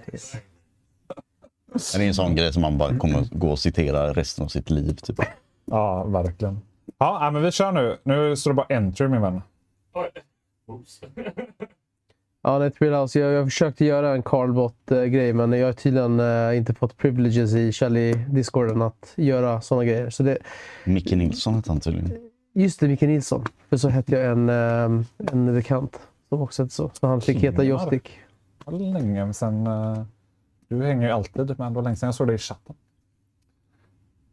Det är det som är power.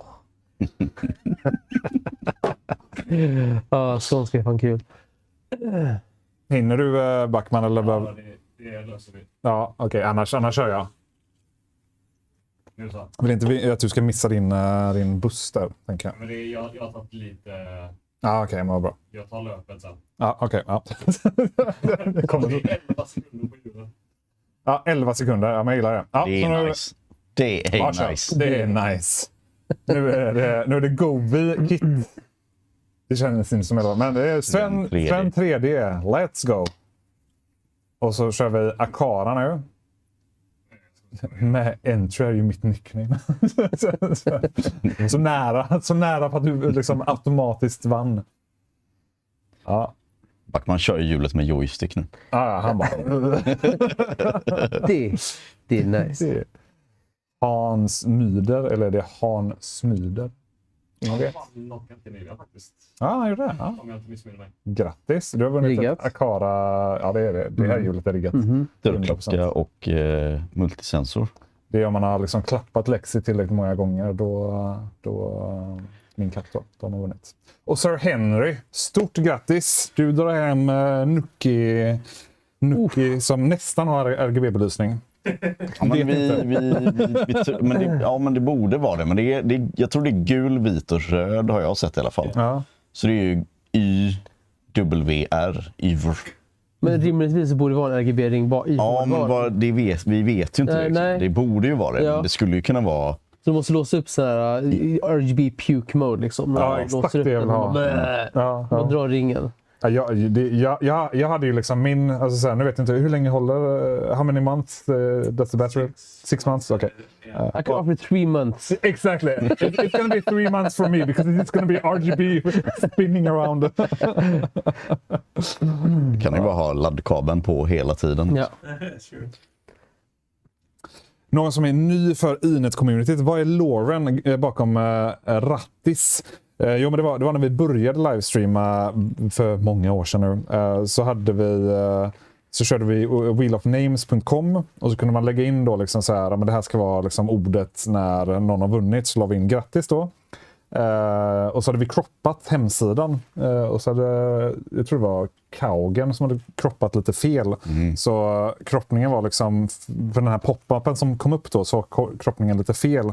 Så istället för att det stod grattis så tog det bara rattis. Och ja, resten är historia. Sen har det varit så väldigt, väldigt länge. Ja, tack för ikväll, Backman. Tack ska du ha. Nu är vi modlösa, så om det är någonting som går fel nu tekniskt så är vi fakt. Ingen att skylla på. Så som jag, ja.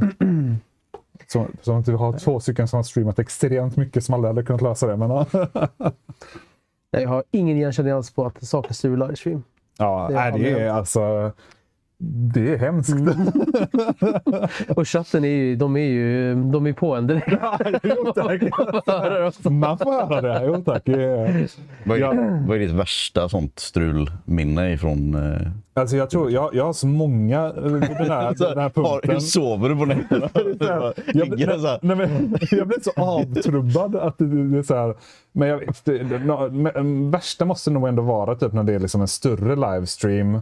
Man har planerat så jävla mycket, man har gått igenom allting flera gånger och sen när man går live så bara så här, och det hände en gång, en megaklick vet jag det hände, då skulle vi köra för att få liksom fler mikrofoner, för det systemet vi använder då, Rode Connect med våra Rode Wireless Pro tillåter bara 4 mikrofoner. Så vill man ha flera mikrofoner än så per person då, så behöver du ha liksom ett till system. Så då körde vi fortfarande Rode Wireless Pro, men vi körde direkt in i kameran. Testade vi, jag tror det var 1 timmas teststream med ljud. Sköt ut liksom till hela kontoret, alla bara så här, ingen rundgång, allt fungerar asbra, inga problem. Och så sekunden vi gick live så bara så här, rundgång. Och så bara så här, så då var jag bara så här, typ så jag bara började gråta lite liksom. Bara så här, det här ska inte hända liksom. Och så med en gång i chatten bara, varför har du inte gjort så här bara?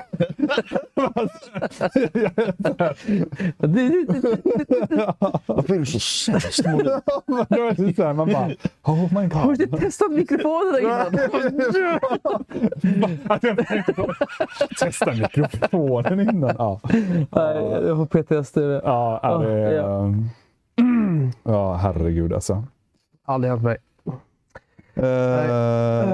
Jo, men inte modlösa som...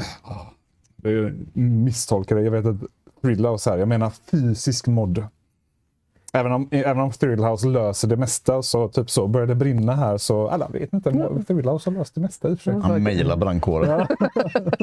Så jävlar. Thrillhouse är fan du king. Brandkåren finns på Discord. Ja, det är Pixen. En brandkår-community. Har vi någon som jobbar inom någon sån här, jag vet inte, det känns konstigt att säga konstigt jobb, men något speciellt jobb så. Kul och Thrillhouse ska ju säga, Thrillhouse kör ju mycket mod liksom on the go, vilket är imponerande liksom, på laptop. Det får man ändå, det är ändå sjukt. Det är inte Thrillhouse fysisk. Nej, det är ingen som riktigt vet vem Thrillhouse är. Han är bara så, han är kanske bara en AI som bara löser det. Vart skulle Backman någonstans? Han skulle på middag. Mer än så vet jag faktiskt inte. Lite oklart.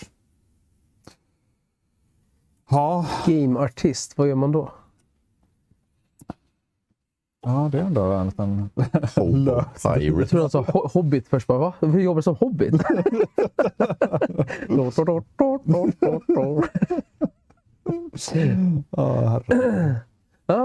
Trevligt spel. Ja, men det är kul. Du får 3D-skanna grejer då. Jag måste sampla på en Porsche. Jag måste 3D-skanna till det här spelet. Nej. Borde funka med en sån liten, va? Ja, nej, det måste vara för stor. Ja, måste ha detaljerna där. Födelsemissa med Knut. Just det, det är kungens födelsedag. 80 år, va? 80 bast. Det är fan... Jag undrar hur smart slottet är. Jag tror det är inte särskilt smart. Känns ändå som att det finns någon Shelly... Okay. Ja, det är ju, hur gammalt är det nu liksom? Det är typ, när byggdes det? Nuvarande 1700-tal? Nej. Jag tänker inte ens gissa på det. För jag har... Någonstans borde det finnas någon smart grej. Liksom. Där har vi en intressant. Har jag jobbat med att köra Google Maps-bilen. Det är lite så... Är du fusk att spela GeoGuess med dig då? Som... Jag vill verkligen veta typ så... Det kanske inte du får berätta, men typ så... Hur mycket får man betalt? Och varför skiter i vissa gator för? Min gata har inte totalt skitit i. Ja, men så här, hur fungerar det? Är det bara så här random, du bara kör? Ja. Eller är det så här, det här är en rutt, du får liksom en Google Maps-rutt och bara så här, nu ska du köra efter den här. Och typ, ja, men så här, hur fungerar det? Det är mycket frågor. Jag gillar också de som går, det finns så här trails ju.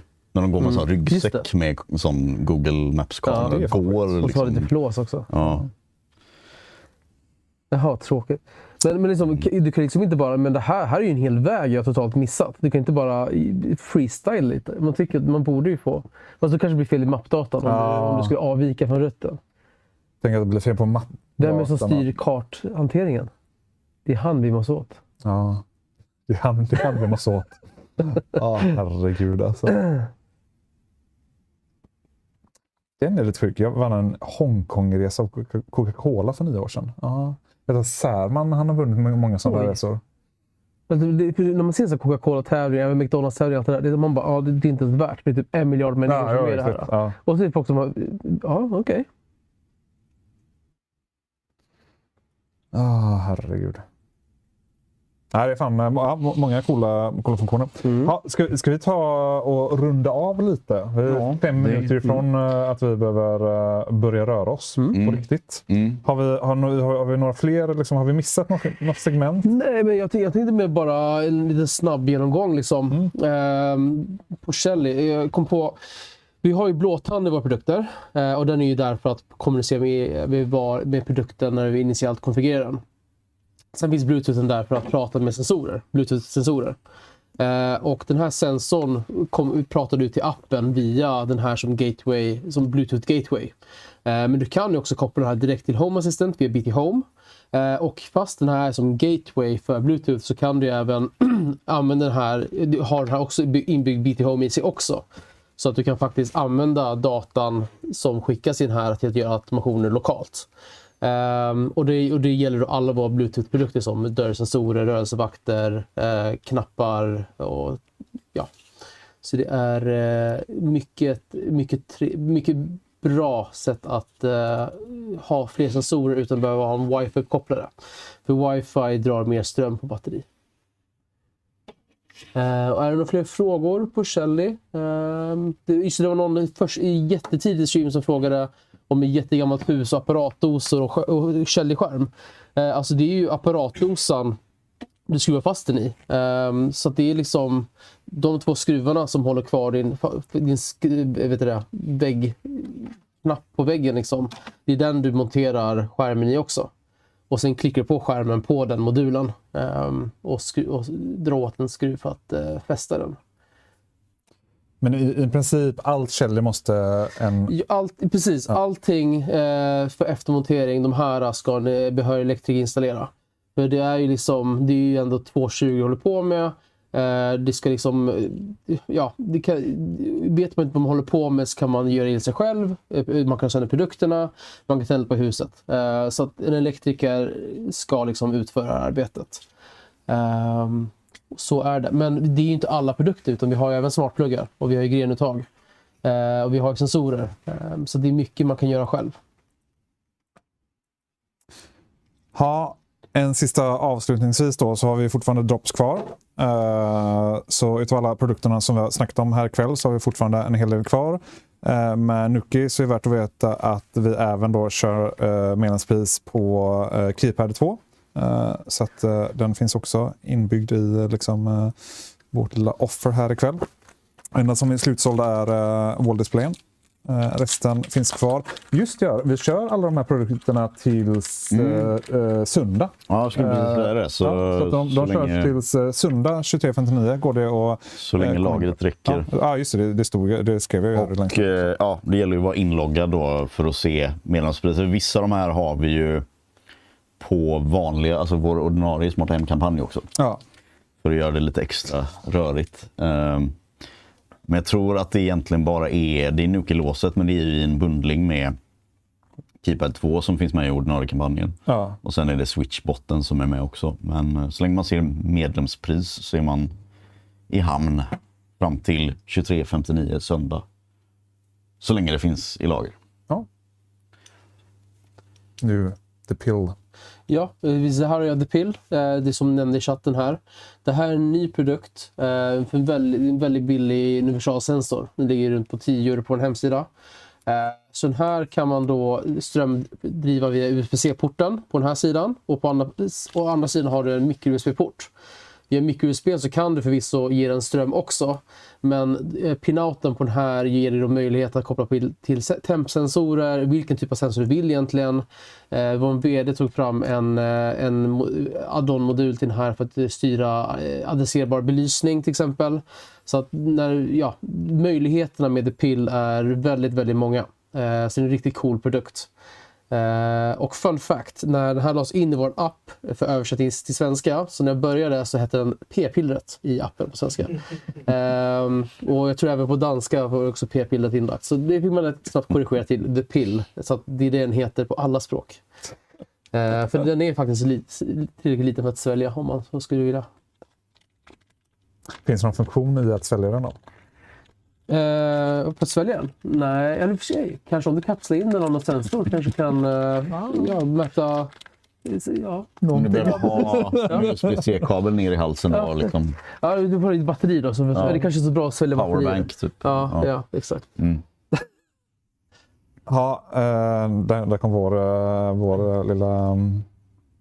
Vad heter det? Glömt av helt och hållet vad det heter för funktion. För ja, skitskrift. Vår skärm vill inte att den ska bränna in. Antibränn. Anti-burn-in. Man börjar märka nu att vi har livestreamat i 2 timmar. Ja, men fan vad kul. Jag tror inte det är... Alltså, ja, jag börjar märka det så att jag har streamat i 2 timmar. Ja. Det är helt okej att svälja produkten. Nej, ni sväljer inte produkterna, snälla. Ja. Det blir inget bra. 3 timmar är det väl? Ja, vi börjar ju 5. Ja, 3 timmar. Ja, ni märker. Vi har 2 timmar. Alla var så räknade typ. Och vi har inte ens druckit öl, inte jag i alla fall. Nej, det har vi inte. Nej. Plind, stämmer det att du har gjort en låt som heter Digihole? Ja, det stämmer. www.plind.com så kommer ni komma till min nygenererade startsida för min One Hit Wonder, Digihole. Varsågoda. Ja, det här borde vi nästan ta betalt för, så att du sitter och pluggar. Nu rasar royalties in här. Ja. Jag har ändå tjänat ett par tusenlappar på alla spelningar, så det är mycket epadunk. Ja, tack själv för att ni var och tittat. Det är superroligt. Alltid kul att få prata Smarta Hem. Men vi avrundar väl där. Tack så mycket till Benjamin som har kört igenom ett stort race med produkter. Tack. Tack Sebastian för ingenting. Cameloso. Jag hade ju ändå några drops med mig, men... Ja, du gjorde okej från dig. Men det betyder väl ingenting för dig? Nej, det betyder faktiskt inte. Nej. Det betyder annat för mig. Det enda du ser när du ser mig är ett smart lås. Du jagar mig i korridoren. Bara, där är han. Jag ser Dana-lock. Dana-lock. Och tack Plind för att du var med och snackade Shelly och mycket annat också för den delen. Själva. Och tack till Thrillhouse som har gjort ett dunderjobb med att modda, virtuellt modda. Nästa vecka så kommer Reolink på besök. Det var någon som frågade om Reolink tidigt inne i streamen. Ja, då är det dags för mig igen. Då är det dags för och dig inte igen. göra någonting. Nej, jag inte göra någonting. Då ska Sebastian inte göra någonting. Då blir det men mycket övervakningssystem och liknande. Och vi kommer ha 2 stycken på plats. Nej, det är en från Reolink. Är det 2 från Reolink? Ja, lite oklart. Lite oklart. Länge, tror jag. Vi får se nästa vecka. Det blir gött. Ja, tills dess, ha det gött allihopa. Vi syns på Discord. Discord.gg/inet. Bye!